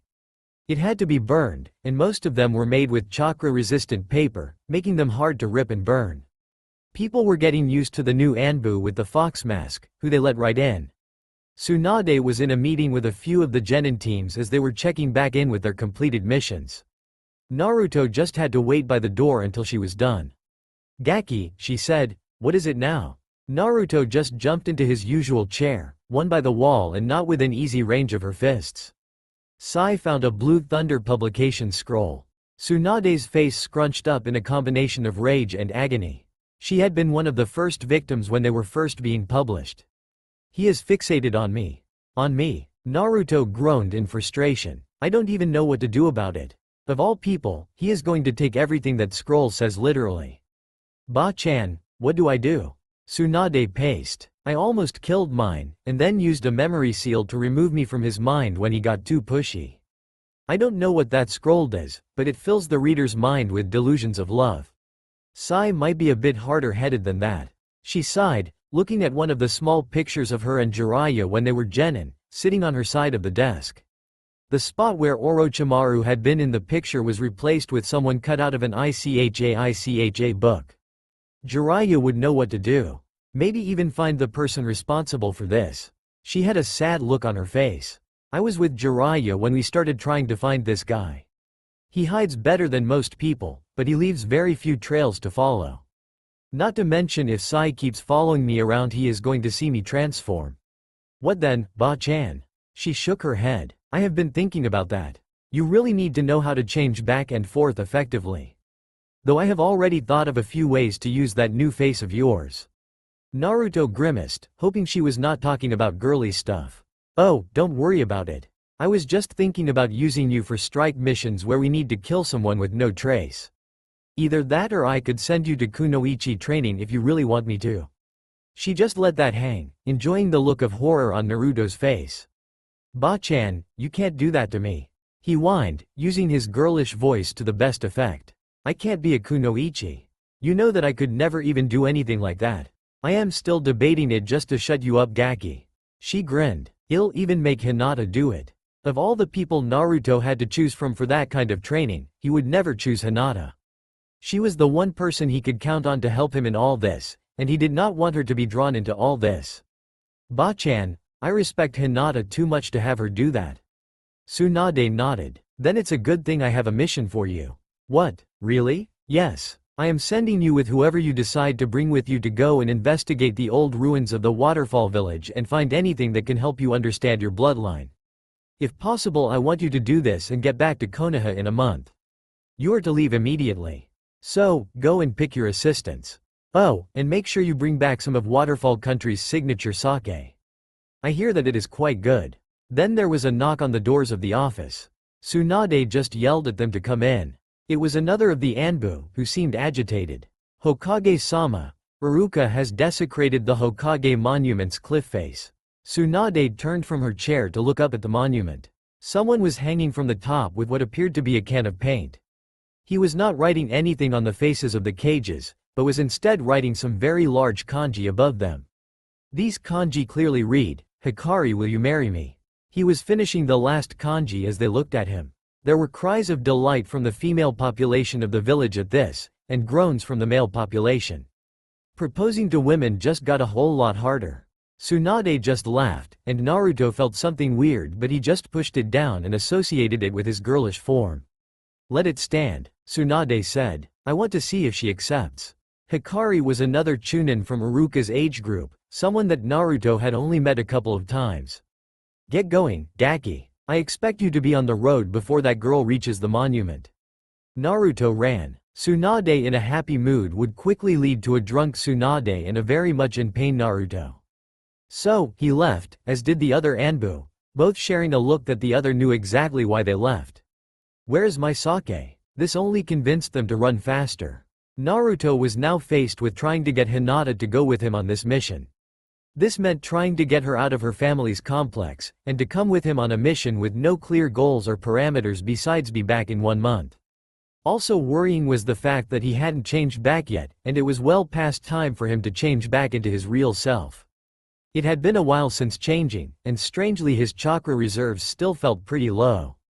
Combined with the seal being more complete on this body, he couldn't access the Kyuubi's chakra. So, now he was trying to decide how to go about getting Hinata out of the Hyuga complex so he could get going out of Konoha. Apparently Iruka had gotten a yes from his fiancé, so he really was out of time. He was at the restaurant down the street from the Hyuga complex, just trying to think of something legitimate to get him in the doors. A hand on his shoulder about made his heart stop.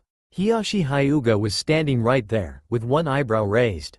Naruto near about had a heart attack as his body reacted, as he jumped and clung to the ceiling, letting off a girlish scream. Oh, how he hated this female form sometimes. It was too easily surprised, and that darn red hair blocked his side view. Anbu mask not helping either. I noticed you outside of the complex, and was hoping that you had a letter from the Hokage. Do you have that letter, Anbu-san? The few patrons at the restaurant were all snickering about an ANBU that had gotten scared by Hiyashi. Naruto just slowly released his hold and jumped down, nodding at Hiyashi's question. He followed the clan leader out of the restaurant and down the street to the complex. Not a word was said until they got to that same sitting room as before. So, what brings you here, Anbu-san? Hiyashi asked. His face showed nothing but a calm exterior. The word Anbu had been stretched a little, the tone showing that Hiyashi knew exactly who Naruto was. Well, Tsunade wanted to assemble a team for a mission, and Hinata was one of the people going on that mission. Not all the truth, but in her alcohol-ridden state no one would dare interrupt her right now. They risked hospitalization and then further damage once she would start her shift at the hospital.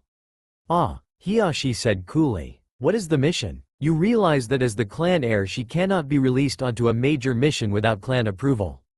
Naruto was not sure if that was true, but if it was he was screwed. Hiyashi would never let Hinata go on a mission to find some lost information, especially if she was gone an entire month. Well, Tsunade wants to have the remains of Waterfall Village investigated, and I was told to bring anyone I chose. Naruto said. Bukagan users could tell if you were lying. So, you want my daughter to come with you? What kind of security is there? Who else has been assigned to the mission? Each question was asked meticulously and slowly. Then he asked the final question that Naruto really did not want to answer. How long is this mission to continue? Well, Naruto crossed his fingers in agitation. She is the only one I trust to come with me. There was a long pause while Hiyashi raised his eyebrow. I think we might be gone a month, maybe less? Hiyashi frowned. Naruto was about ready to die for asking that question. Well, in his mind he was asking for something akin to a death sentence. Hiyashi was overprotective of his daughter, and leaving the village for a month definitely qualified for triggering his overprotectiveness. I believe that this is not something I would encourage, much less allow. Hinata herself, who stuck her head around the corner, saying softly, "Give me 5 minutes to prepare, Naruto-kun," interrupted him. Her face was all red for some reason, though. Both Hiyashi and Naruto just sat there in silence, waiting to see what would happen.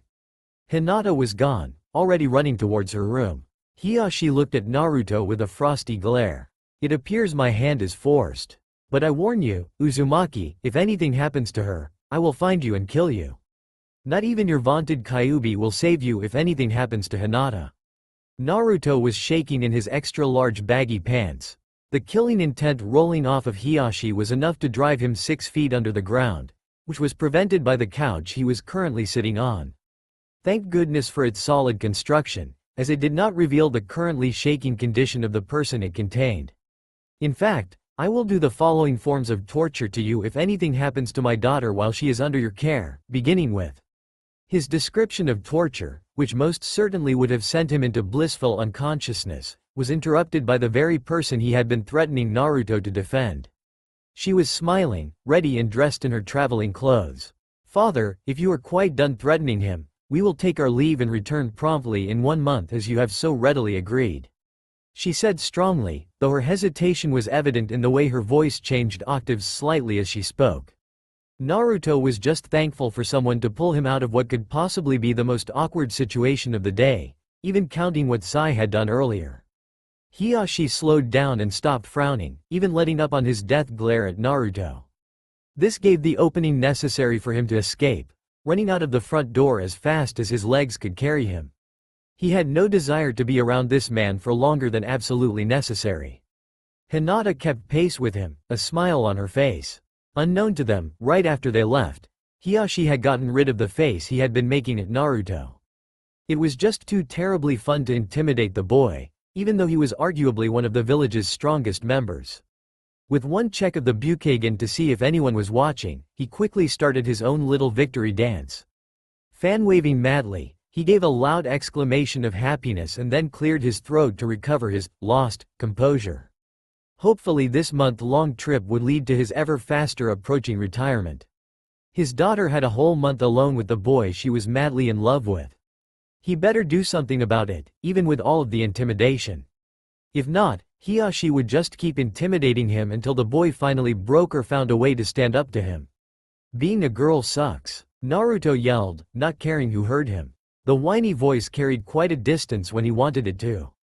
His shoes had fallen off of his tiny little feet again. This was the third time this morning, and when you are tree hopping, it is a big pain to have to go and get the shoe back.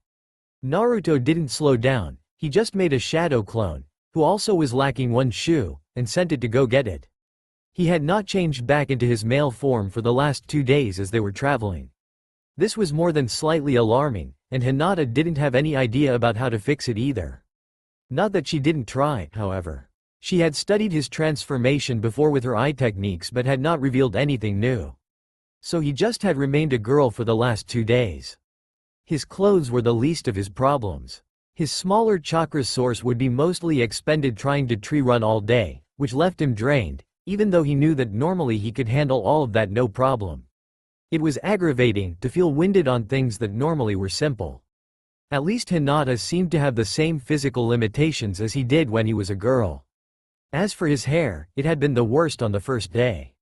Since he always thought he would be changing back, he never really brushed it, and the amount of leaves and dirt that got stuck in it after a day of tree running had taken almost an hour to brush out, which Hinata helped with. Girls must find getting their hair combed a therapeutic process, because Naruto actually felt better once it was all cleaned out.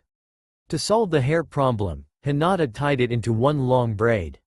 Less annoying but easier, and it didn't block his vision like it normally did. "You are just letting it get to you, Naruto-kun," Hinata replied in a normal voice. She had gotten more comfortable around him too, getting red in the face less and less as they spent more time together. In Naruto's opinion, it was probably the food in the Hyuga compound. Ramen was much better, though Hinata had promised him that the next time they were back in Konoha she would show him something called ice cream. Whatever that was, it was expensive in Fire Country, but Hinata said that all girls like it, and with him being a girl some of the time she said that he had to try it. "Oh well, maybe it would be worth it. I just really want my body back. I don't know why I am still stuck like this. I usually am able to change back no problem, even twice in the same day back in Konoha. Do you think it is because I left the village? Did someone do this to me to keep me there?" He was starting to think some very deviant thoughts about some of his fellow ninja. Since almost all of them had been pranked at one time or another by Naruto, he was trying to think if any of them would have gotten revenge like this. Hinata giggled. "You just are trying to understand your Kekkei Genkei. We have never seen anyone with such a bloodline, and anyone with it would most likely keep it secret. Having a second complete body is a large advantage in the ninja world. You just don't really like it yet." "Like it yet?" Naruto said back in exasperation. "Would you like it if you changed into a guy?" Hinata giggled again and looked back at him. She had a red tinge on her cheeks. "If you were there to help me I wouldn't mind it so much." Naruto didn't quite know how to reply to that. He just sat there, mouth moving but making no sound. Hinata had just said the opposite of what he had expected to say. He stopped tree jumping in thought, allowing his shadow clone to come back with his lost shoe. He was still trying to think of what to say as he pulled on his overly large shoe, tying it down as much as possible so that it might actually stay on longer. This seemed to be in vain, as it only barely hung onto his foot. "Do you think I am getting shorter or anything?" he asked, changing the subject. "I feel like my shoes are having a harder time fitting." Hinata laughed. "Maybe being a girl is harder. Try using some of your bandages from your medical kit." Naruto found this advice very helpful. Smiling, he looked back at Hinata before continuing. "I would help you if you had my same problem." Hinata had a slight blush as Naruto said this. "I'm happy to have someone like you to help me through this." "Naruto-kun, I would have helped you even if I didn't think of you as my BB best friend."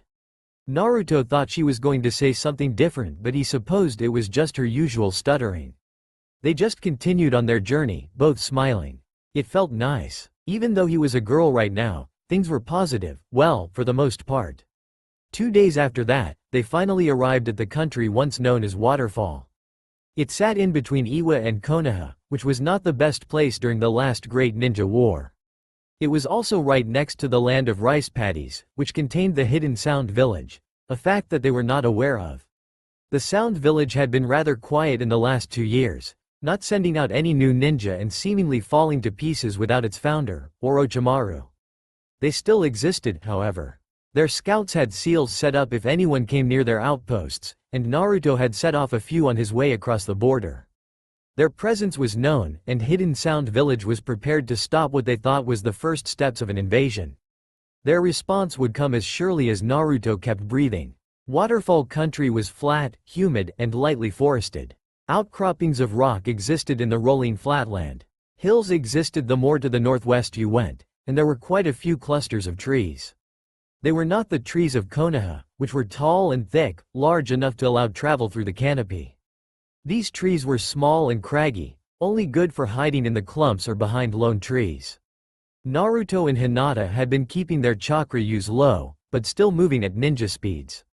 This area had been claimed by both Iwa and Konoha during the last war, and so there was a good chance that there might be another group of ninjas out there. The neighboring nations of rice paddies and grass both had ninja of smaller caliber, so they had to move quietly. Naruto was still stuck in his girl form, and was getting more and more paranoid about it. Hinata was helping him, especially with the clothing problems, which were becoming worse. Naruto was now borrowing some of Hinata's clothes from her spare bag. Her things fit his smaller form better than his oversized clothes. His main complaint was the lack of orange. Hinata had taught Naruto about chest bindings, something that made his life a lot easier being stuck as a girl. A lot less painful for him and his back, too. More especially Hinata helped with the hair problem. Naruto wanted to cut the aggravating stuff off, but what body mass his hair corresponded to would also be missing in his male form when he changed back. So, every night he was trying to learn how to brush hair. He felt awkward about asking Hinata to help him, but she never had a problem with it. When they finally arrived at the old site of the waterfall village, he found it rather interesting. The village had been created at the fork or two rivers, at a place that a lot of the springs in the area came up around. The two rivers forked around the site of the old village, and then about a half-mile down the river came back together and became a gigantic waterfall. The cliff formed one of the natural barriers around the area, and the river made approach from the south difficult. So to the west laid the road to Iwa, and on the west the road to Konoha, but both were very faded. Few if anyone used them anymore. The village itself was mostly ruins, all following the river and mostly on the waterfront.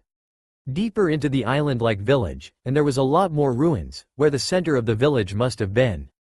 Signs of the destruction still showed from the decades-old battle, signs where a summoned creature must have gone right through a house, or a Genjutsu had torn apart the natural flow of the streets. At the very center were two ruined fountains, which both still had water running through them even after the devastation. To both of their amazement, one had hot water running out of it and the other had cold water. That was strange, to have two fountains for such things. What do you think these were for? He asked Hinata, by now used to his female voice. I am not sure, though there appears to be a very detailed plumbing system underneath them. She said, her Bukagan eyes turned on already. Naruto-kun, look at this one. There, under the water. She said, pointing something out to him. In the hot water spring there was a large section of the bottom that did not appear to be broken or harmed. At the very center was a single small tile that almost looked to be the same as those around it, except for a detail within one of the corners. Hinata was pointing right at it. Naruto focused, looking through the water to see the detail. It was a small symbol, of a red swirl with a circle in the middle. Naruto knew that symbol. He had worn it every day of his life. Seeing it on something else, though, that was new. This meant a lot to him. He smiled, seeing something that was part of his family, and a feeling rose inside of him. It felt almost like loss, but it was partly happy. He had never felt this way for something like this before, as if he was both finding and losing something very precious to him at the same time. Hinata let him sit and think about it for a little longer before speaking. Naruto, it is hard to see past the pipes, but I think that there is a chamber underneath here. That mark is a seal. Naruto leaned closer over the water. Sure enough, the small mark was actually a seal. He smiled. Only one way to find out if it works. Ready? At her nod, he placed his hand on the small tile with the seal and flared his chakra into it. He felt the seal respond, blasting him back with chakra and the hot water. Naruto was confused until he felt the transformation hit him again, though this time it felt different. It felt more forced this time, the change coming on faster and a little bit painfully. He groaned as his body grew, which was not doing very nice things to the wrappings on his shoes and chest. Hinata saw this and cut them, thankfully. In less than a minute his body changed back into its male self, the water from the fountain completely emptying itself. "Yes, I'm me again," he declared loudly, forgetting for a moment where they were. How the heck did that work? It was different than usual, Naruto-kun. She stressed the last word. "It was said with a smile. Hopefully next time we can predict it so that you might be able to save our bandage supply." Naruto breathed in, enjoying the feeling of being back in his own male form. With more than a little discomfort he handed back Hinata's clothes and got back out his own, rushing behind the fountain to get dressed. When they came back, they both looked back down into the fountain. There was now a small opening in the bottom, just barely large enough for someone to fit through. Naruto went first, finding it easy to get through and down into a system of pipes that seemed to be running to both of the fountains. There was a lot of debris from the damages here, but it was mostly from the walls. Probably shaken by some strong jutsus. He waited until Hinata had come down before continuing. She was smiling, taking in his newly returned male form. "I think that there is a chamber ahead of us. It looks like some sort of central connection for the pipes." Naruto nodded, moving forward to the chamber through the maze of pipes and plumbing fixtures. Sure enough, the pathway opened up into a larger chamber, where all of the pipes came together. Unfortunately, one end of it had completely collapsed, rubble covering the section that had once controlled the water intake. The pipes were fine, explaining the good condition of the fountains, but the ability to control them had been completely removed. As he moved into it, he saw that at one time there had been other pathways, but those had also collapsed. So now this was a dead end, rusted and collapsed. He sighed, truly hoping that he would have found something out here. Hinata saw this and activated her eye technique again, searching for anything that might help Naruto. "There is another seal on the wall here, Naruto-kun," Hinata said, searching in between the pipelines and finding a small section of wall that seemed to be almost too perfectly preserved. There, hidden in the groove of the wall, was a small seal that was tucked away in one of the pipe housings.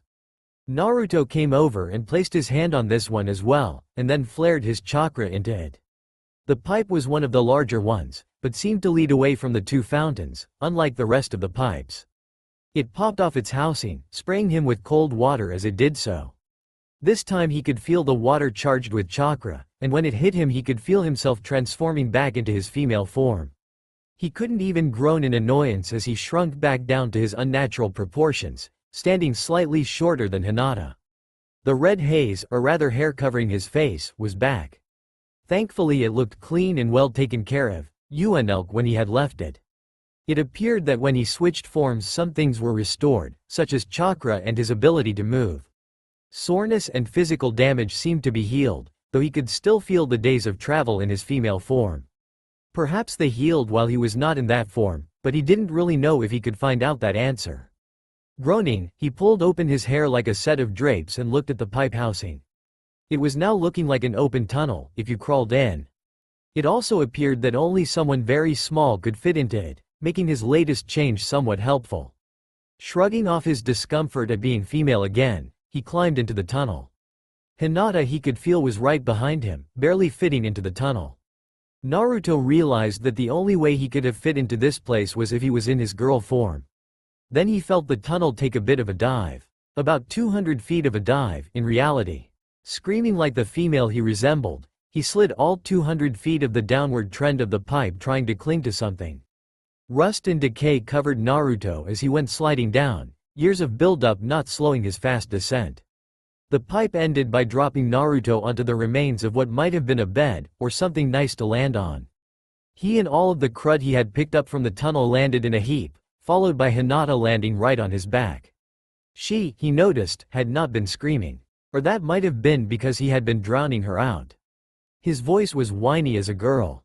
It was certainly possible. "Sorry Naruto-kun," she said softly from his back. She seemed to have been screaming right along with him, judging by the way she was taking in deep breaths. She got off of him, allowing him to stand up and take stock of where they were.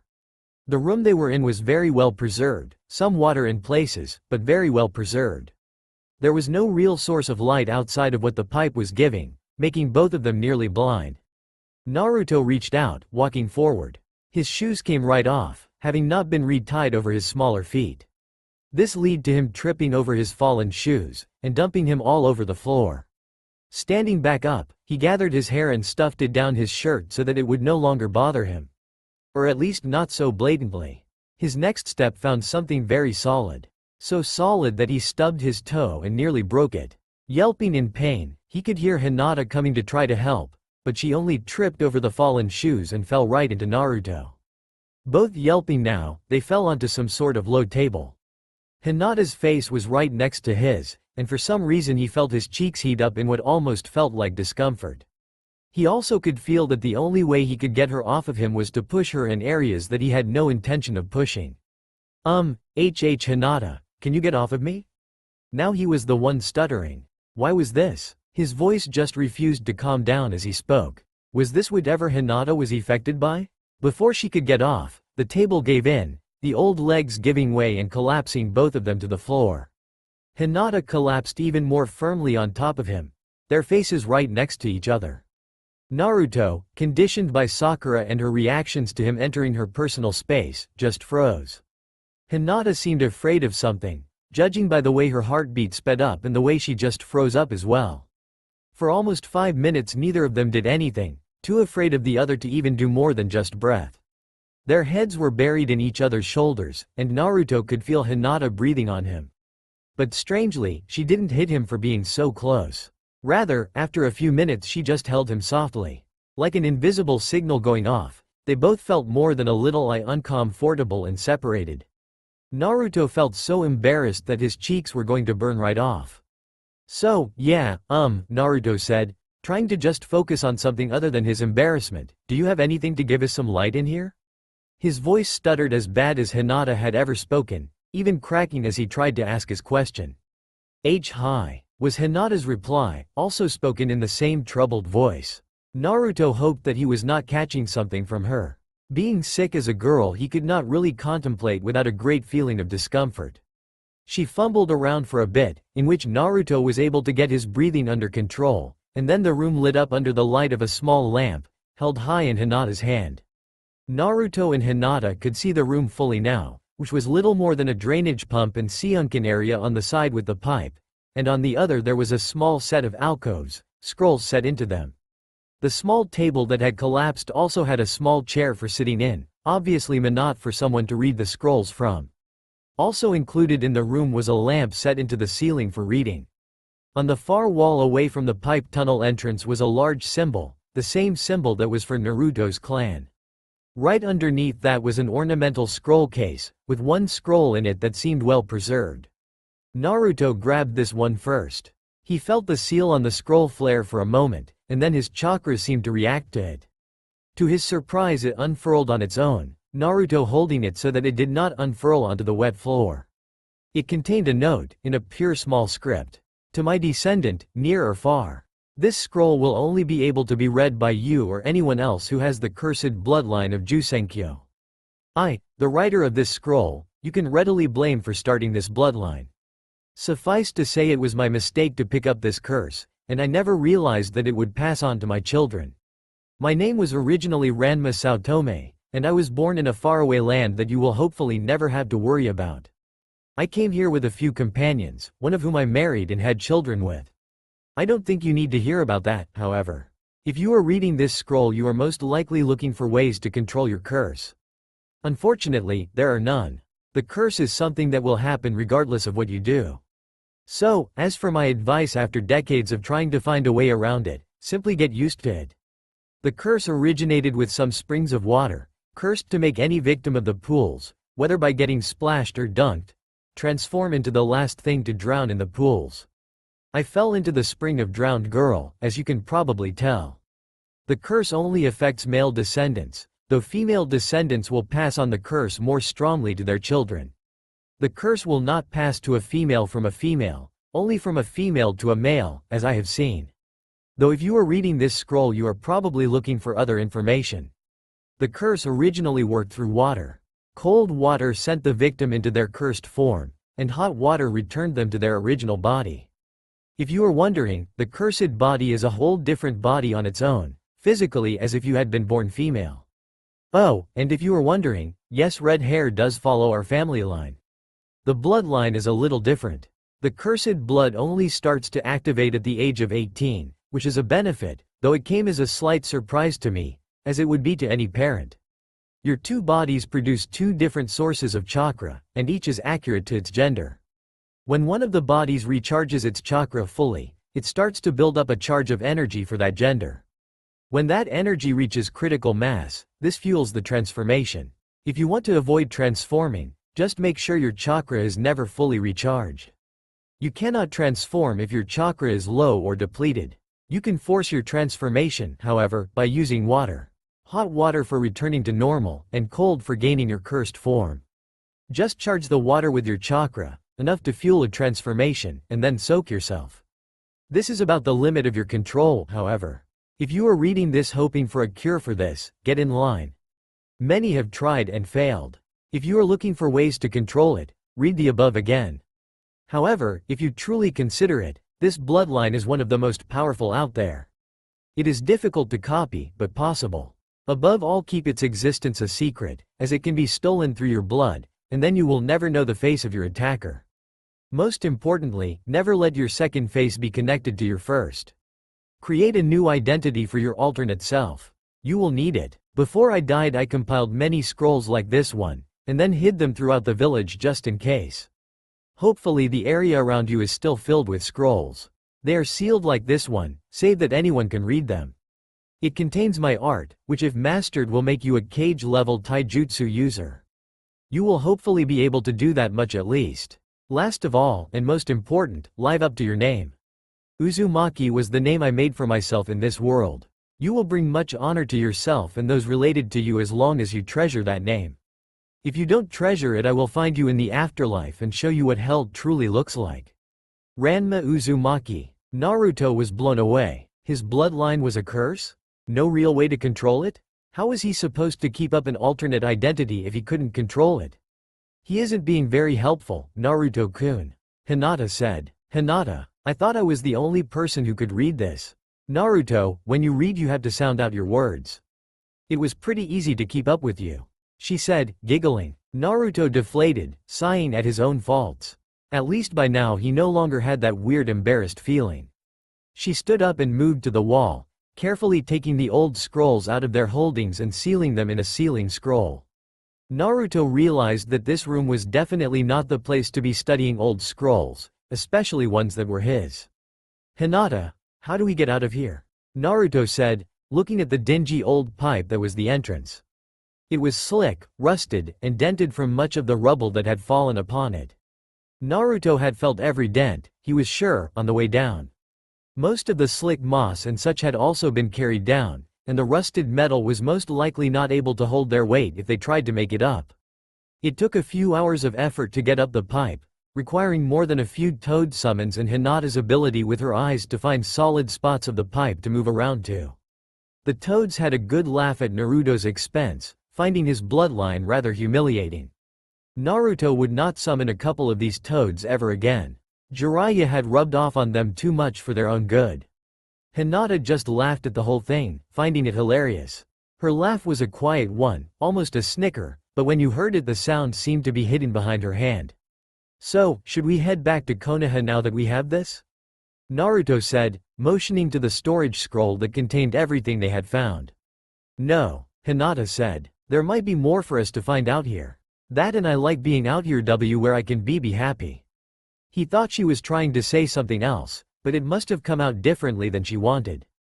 Alright, Naruto said. Maybe we can find more of these scrolls that taught my great-grandpa's taijutsu. The rest of the week was spent looking for more of these caches of scrolls, in which they were mildly successful.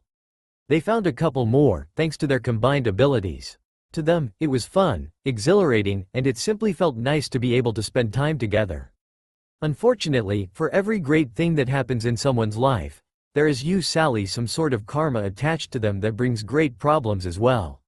For Naruto, those problems were all converging. Teams had been sent from the Hidden Stone Village, from Iwa, from the Hidden Sound Village, and then lastly from Konoha. Doubly unfortunate was the simple fact that no one had bothered to warn Naruto that they were coming. The observer watched, waiting for the right time to strike. Or rather, waiting for the right time to get a good look at his love again. She was hiding in a building, and had not come out in many hours. Oh, how he longed to see his red-haired goddess once again. To make sure of himself, he checked over his scroll once again. He had to make sure that she was doing what he thought she was doing. At times thine deepest love shall attempt to run away from you. She may run as far as 3 countries away, but not 4. Rest assured that this only makes her love you ever more deeply. Yes, his love had run only 2 countries away from Konoha. That in itself was a surety that gave him confidence that she was still thinking about him. Looking at the scroll again, he read what it told him to do next. Thine love must know that you still pine after her. Pursue her to the location of her sorrow, and then show your love by challenging her yet again to combat. She will most certainly fall to thine prowess, for distance has made her heart grow fonder unto thee. He nodded. He had caught up to her, that was for sure. She had left Konoha, he had pursued, and now he was going to declare his love for her, she would accept, and he would come home the conquering hero. Yes, for sure this was going to work. So, he had to wait until she was alone. This was difficult with that Hyuga girl she always seemed to be spending time with. Unfortunately, his guiding scroll had nothing to say regarding dealing with female friends, almost as if the author himself, God gifted in the ways of women, just seemed to ignore that. He had almost made an attempt earlier, but the Bukagan had scared him off. As he pondered his love, he saw something out of the corner of his vision. Focusing on it, he could see 3 ninja on their way to the broken village. Even at a glance he could tell that they were heavily armed, almost as if they knew that rival ninja were in the area. Looking down, he read the scroll in another important section. This time it cautioned the user, letting others defeat thine goddess in combat is a sign of grave offense to one's character. Do not let this occur, for this is thine right alone. Sai straightened his clothing out and brought out his paintbrush. This scroll had given him a chance to understand the meaning of love. Surely it was not wrong when it came to something he could so readily understand. He would earn the right to love his goddess, even if it meant going up against significantly greater odds of defeat. To him, there was no retreat. Naruto was rudely awakened out of his nap. This was to the sound of fighting going on outside of the building they had holed up in, of rocks flying around like children's toys. Hinata was already up, pulling on her jacket and scanning the area with her Bukagan. Naruto, in female form, struggled to gather everything needed for a fight. Scrolls were everywhere, from the week or 2 they had spent learning about his great-grandfather's techniques. 3 ninja, right outside, fighting against a single target. He appears to be using chakra constructs made out of a liquid to fight against them, but he is being forced into the open. Hinata said. Judging by their configuration, they appear to be a heavy strike team. I am not suited to this kind of combat, Naruto. They specialize in ninjutsu, and I would be hard-pressed to fight 3 at once. Naruto nodded at this. Seal the scrolls in our stuff, I'll hold them off. I need to test out my family taijutsu I have been learning anyways. Naruto said in his female form's sing-song voice. Grabbing some armbands, Naruto then moved to the door. Outside things were already a mess. The ground was torn up from the 3-man squad, and the other ninja fighting them was somewhere beyond the rubble. Naruto stayed under the cover of the damaged buildings and broken masonry as he analyzed the 2 sides. The Iwa ninja, the 3-man squad, all appeared to be Chunin. Hopefully just a border patrol, but the border was almost 20 miles away. Naruto did not like the large-sized scrolls that each of them were carrying, signs of heavy weapons in their contents. Thankfully they wouldn't take him seriously when he looked like this. Tucking his red hair behind, he watched as the ninja approached the small copse of trees where their opponent had been hiding. Unfortunately, his small form brought a further curse. The sound of his long hair in the wind was noticeable to one of the Iwa shinobi, who turned back to him and started moving after the flash of red. Naruto groaned, wishing that he could get rid of what was in his opinion a giant attention grabber. Then again, his old orange jacket was worse than this.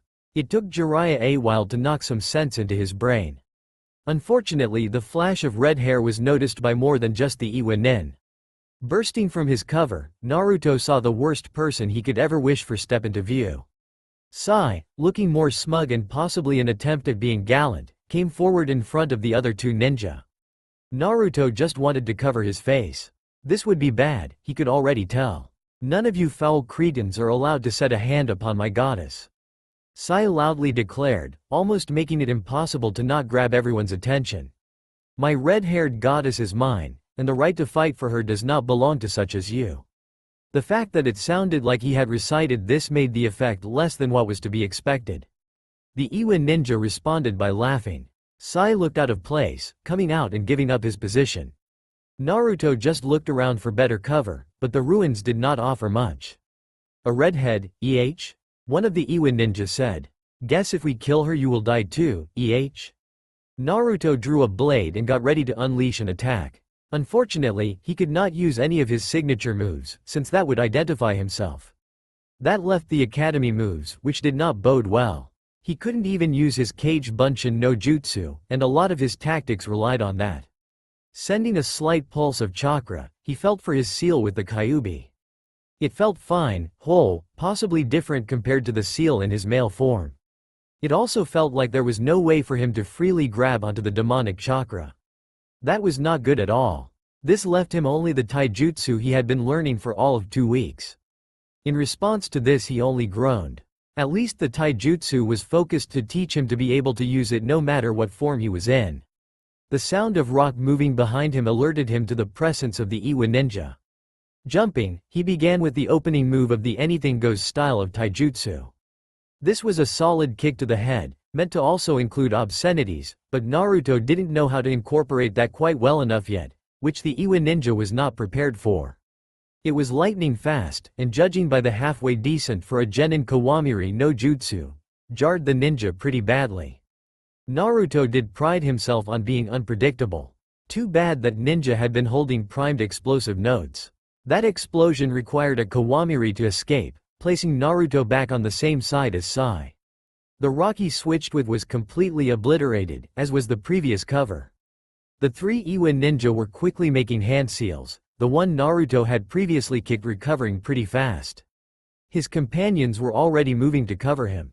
So, they were a trained team, not just together for comfort, but a trained combat team. Naruto groaned, knowing that he could beat down these ninja no problem, and he couldn't unless they found out about his male form.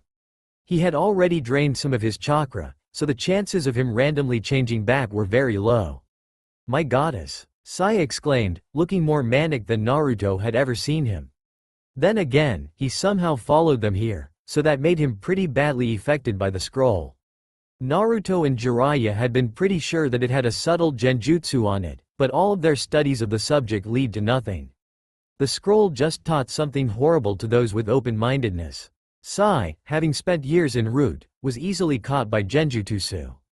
Still, this did not help at all when this scroll came into play. "Where shall I strike?" Naruto groaned. The form of speech that the scroll taught was already being ingrained into him. This was not a good sign, as this usually meant that the subject was beyond recovery. Now Naruto looked at the enemy ninja. The one that Naruto had struck had gray hair, and the other 2 had brown hair. "Take out the ones with brown hair. Don't call me your goddess or I'll kill you," Naruto told him, knowing it was probably already too late to save Sai from mental damage. "I will do so, my love." Not much better, but at least he was still listening and not trying to attack his female form in some pagan declaration of love. Sai was nasty to fight. Naruto knew that for a certainty. The Iwa ninja did not. Their hands finished a seal, one of them making earth spikes and the other making a ditch around them, pinning them into one small area for the spikes to target. Sai just carried them off the ground with an ink chakra construct, in the form of a large bird. After the fight with Deidara and Sasori, Sai had been working on this, a construct he could ride.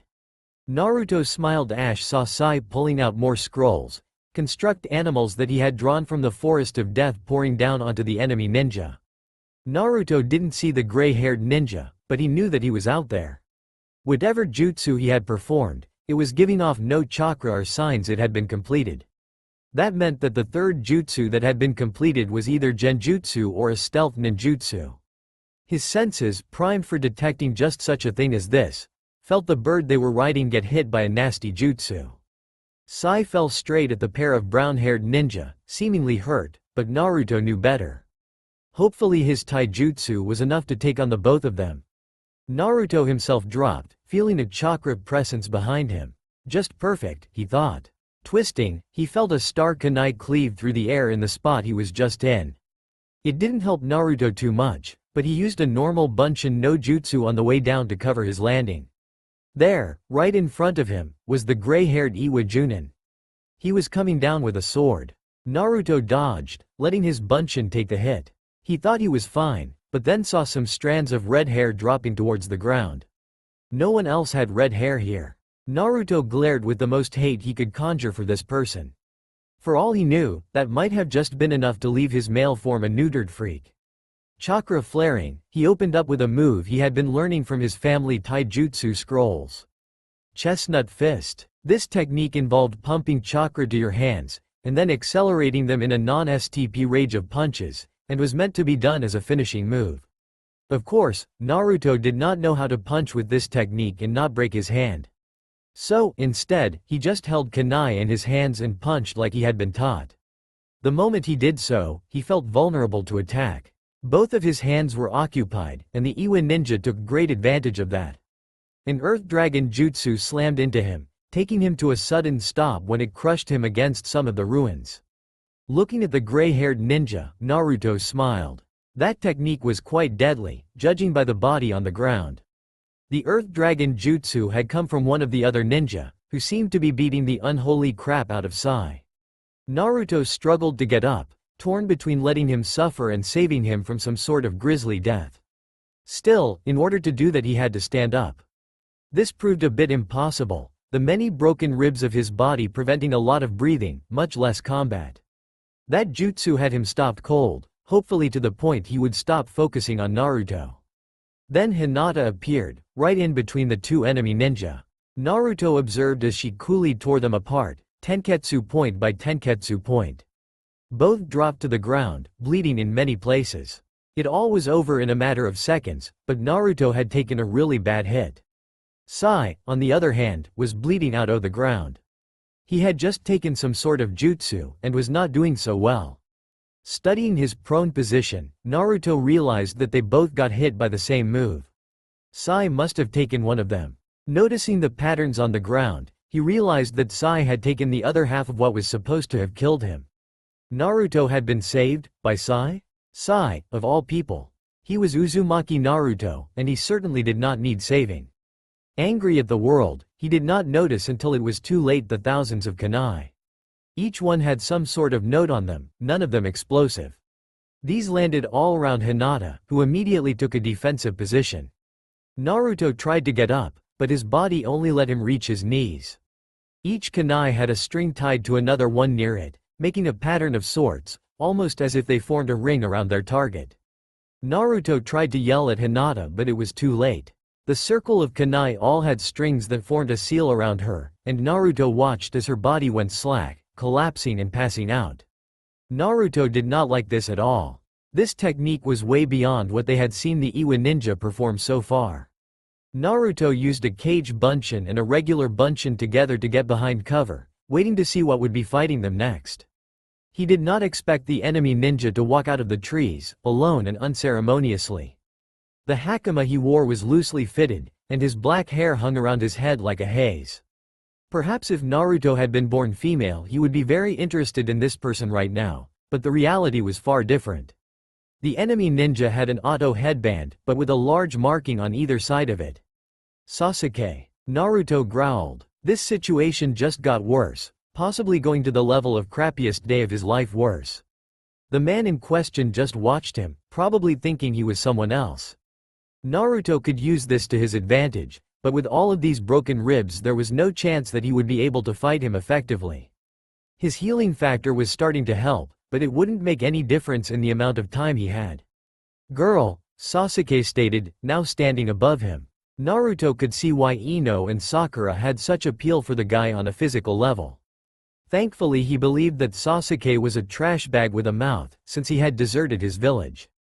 Tell me what I want to know and I will grant you a quick death. If not, you will be subjected to years of torture and experimentation before I grant you this option again. Oh yeah, he was still a bastard. Sasuke was the known leader of Otogakure, the hidden sound ninja village, and had been since the death of Orochimaru. His Sharingan eyes were turned off, but any moment he could activate them and probably realize who he was talking to. Then again, this was a completely different body, so Naruto might have that advantage. Naruto just followed his instincts and used a Shunshin no Jutsu to try to get out of the area, maybe to someplace he could get hot water. Being back in his real body might give him the advantage he needed. Sasuke was quickly following the Shunshin, which was to be expected. The move was flashy, used a lot of chakra, and left a clear line of the direction in which he were going. Naruto barely made it to the old fountain when Sasuke appeared ahead of him, having used his own jutsu to get there. "I will kill your companions if you attempt to run again," Sasuke said coolly. He stood there, so prideful he didn't even consider Naruto to be a threat. "Well, now to keep it that way."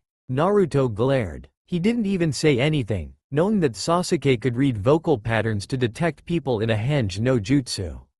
Naruto had not even practiced any kind of new vocal pattern. If he spoke, he was as good as dead. Well, there was always the unpredictability card. Slamming his hands together under the water, he decided to make up a jutsu. Or rather just improve on one he already had. Fox Summon no Jutsu. Then he just bled chakra into the water, creating steam as if from a summon. Still, that got Sasuke moving. The steam bought Naruto enough time to transform, using hot water and his chakra as a source. He felt the bones of his body shift and grow, the hair shrink and the muscle mass come back. Thankfully the cut lock of hair earlier did not correspond to anything noticeable. The best part about returning to his male form was the benefit of being fully charged with chakra and fully healed. His ribs and all other pains were healed. Then he made sure to make a cage bunshin with a henge of his female form standing where he just was.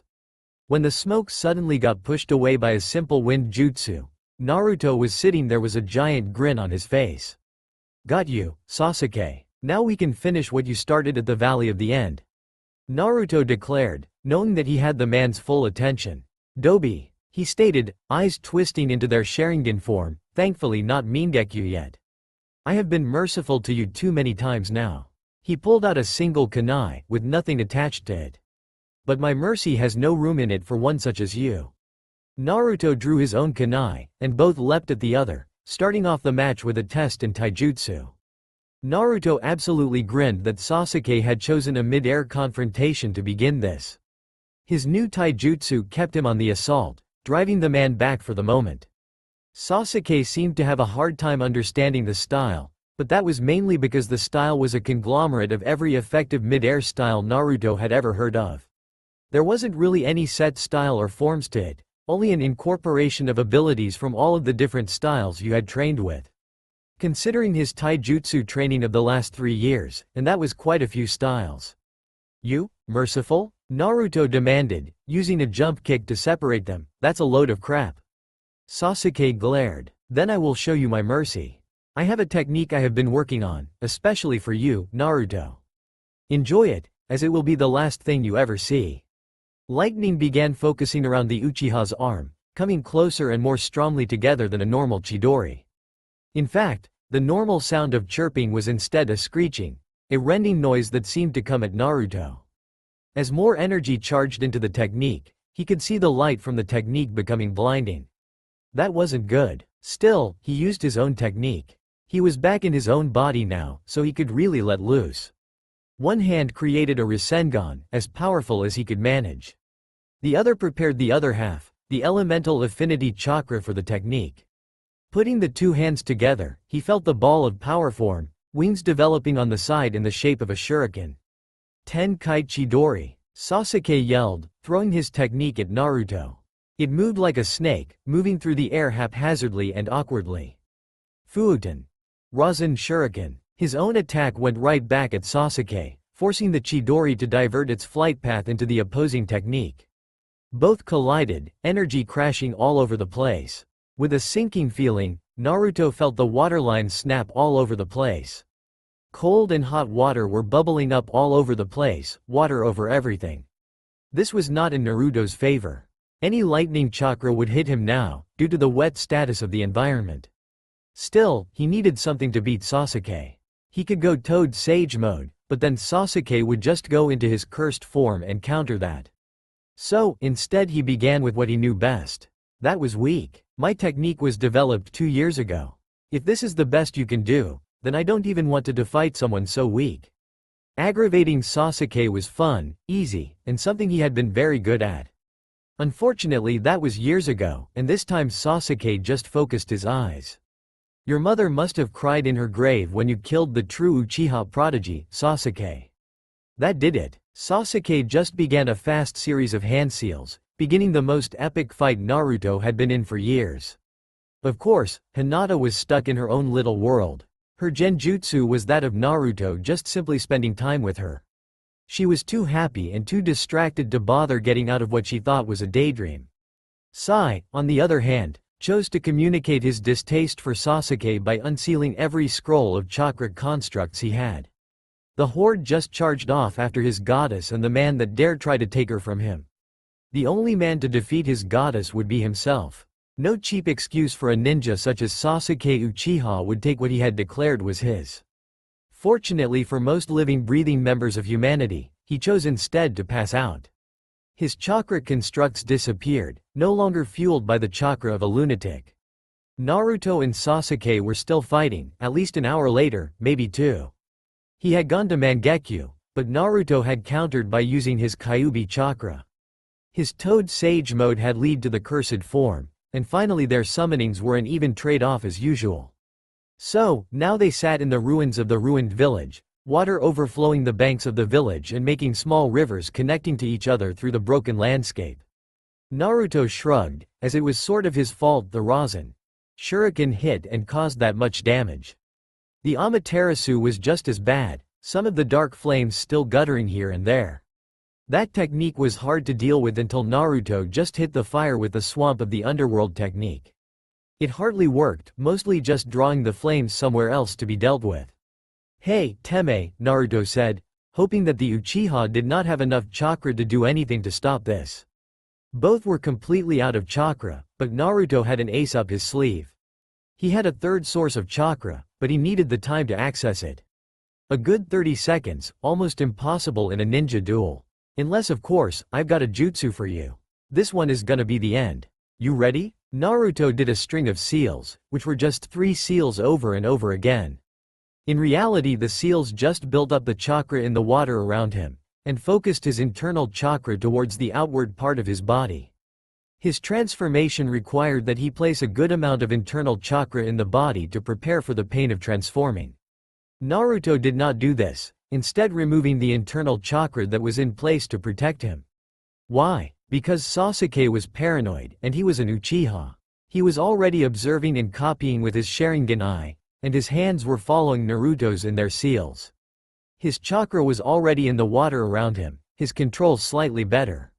Naruto still had crappier control, dang it, but he had more to spare.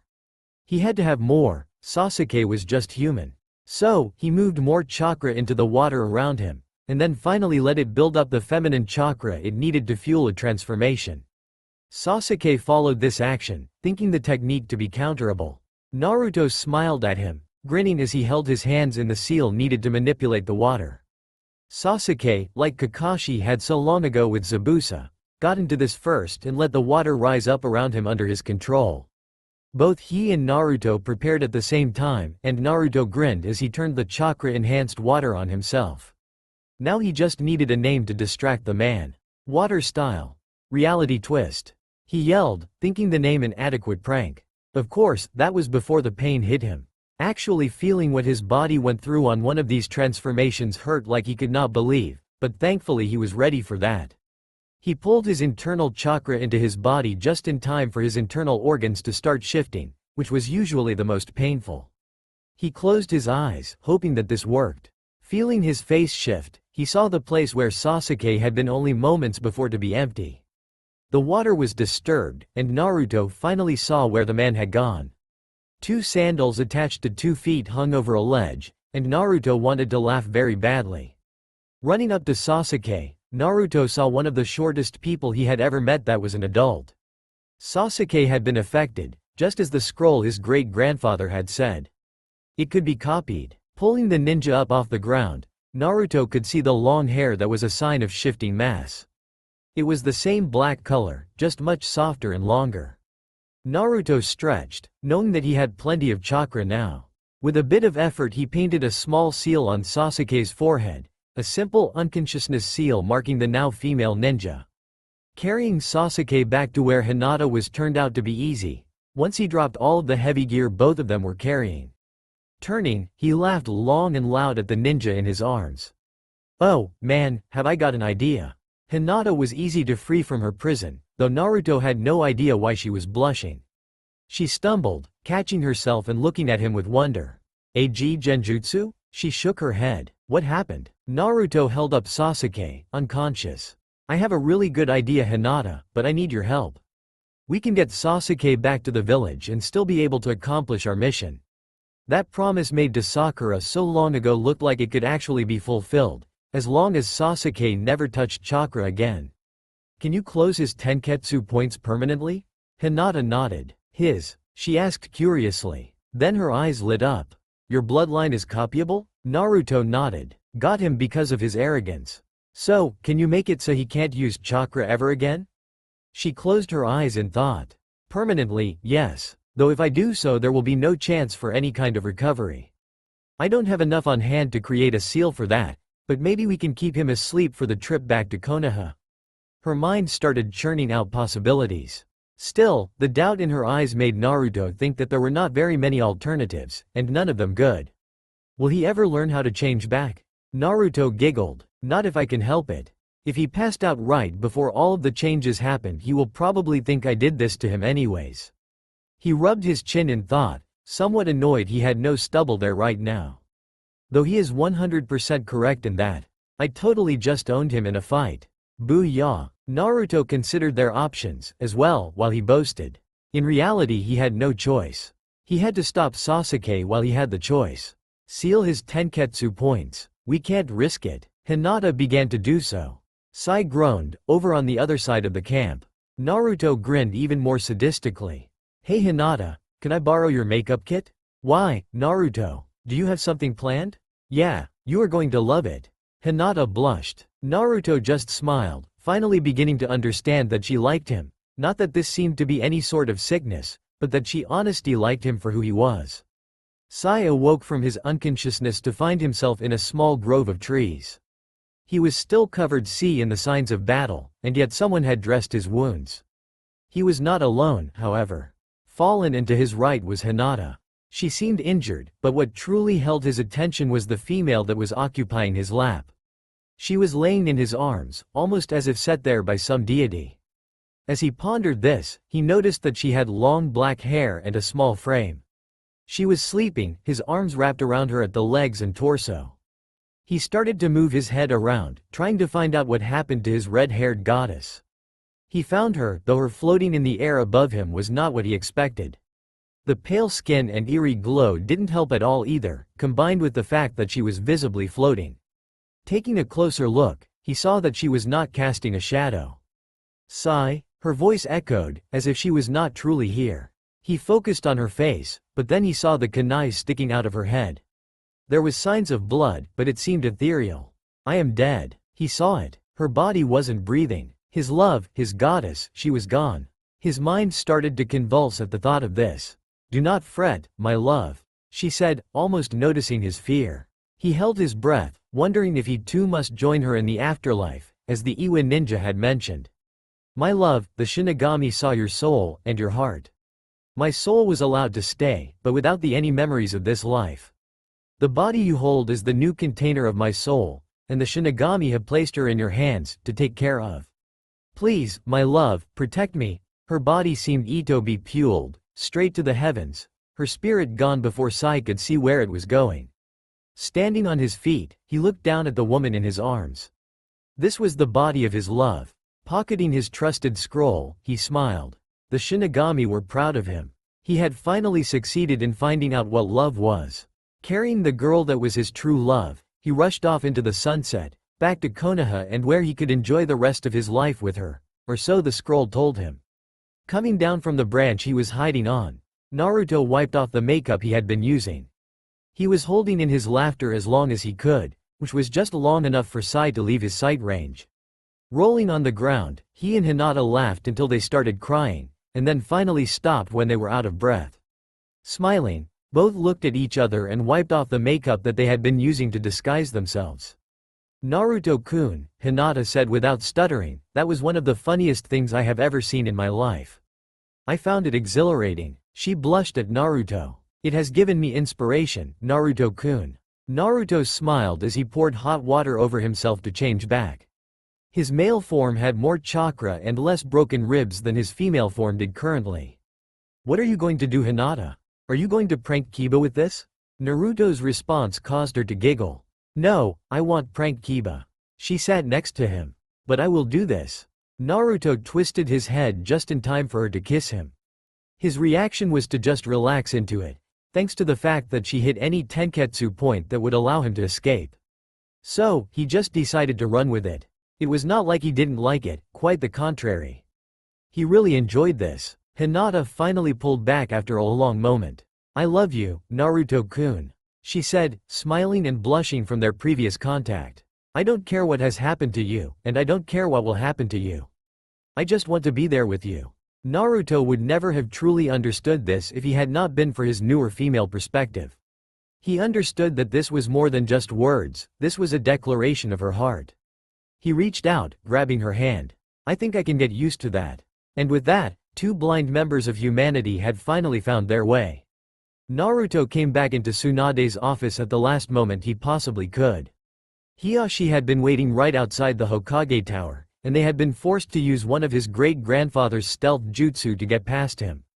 Hinata had used a henge to be carried into the Hokage Tower, which made Naruto smile as she changed back right in his arms. When they got back into the office, Tsunade was already glaring and seemed to be past her first bottle of sake, though it might hopefully be the one from this morning. Hokage-hime, Hinata spoke, seeing Naruto's fear of the empty sake bottle. We have returned from our mission and are successful. Oh? Tsunade said, curious. She did not seem to be physically threatening anyone yet. So, what did you find? I figured out about my bloodline, and I found out that I can use it a lot easier now. Naruto said. He said this carefully so that she would not react unfavorably. Tsunade threw her desk at Naruto, which Hinata is able to dodge. Naruto just got crushed by that and then finally by Tsunade as she jumped on top of it. Is that why Uchiha Sasuke showed up on my doorstep? Is that why Sai is in the mental hospital? And on top of it all, why is Sasuke female? Each word was shouted with amplified chakra into his ears. He just flinched as she drew back her fist, aiming it at his prone form, where he was unable to dodge. Good job, Gaki. I like it, she said, dropping his mission pay into his lap. Naruto just tried to calm down and think about what deity must have intervened in order to spare his life back there. But you owe me, Tsunade said in a cold voice, at which Naruto shuddered. How am I going to be paying you back? She grinned back maniacally. I have here Jiraiya's will. In it he specifies that he is paying for one Super S rank mission to satisfy the cravings of his fans. She stopped reading and grinned at Naruto, at which he felt a chill go up his spine. He was not sure, but he had a bad feeling about this. Jiraiya saved up enough money to turn his work into a movie. She made her voice dark and scary now, the Icha Icha Paradise movie.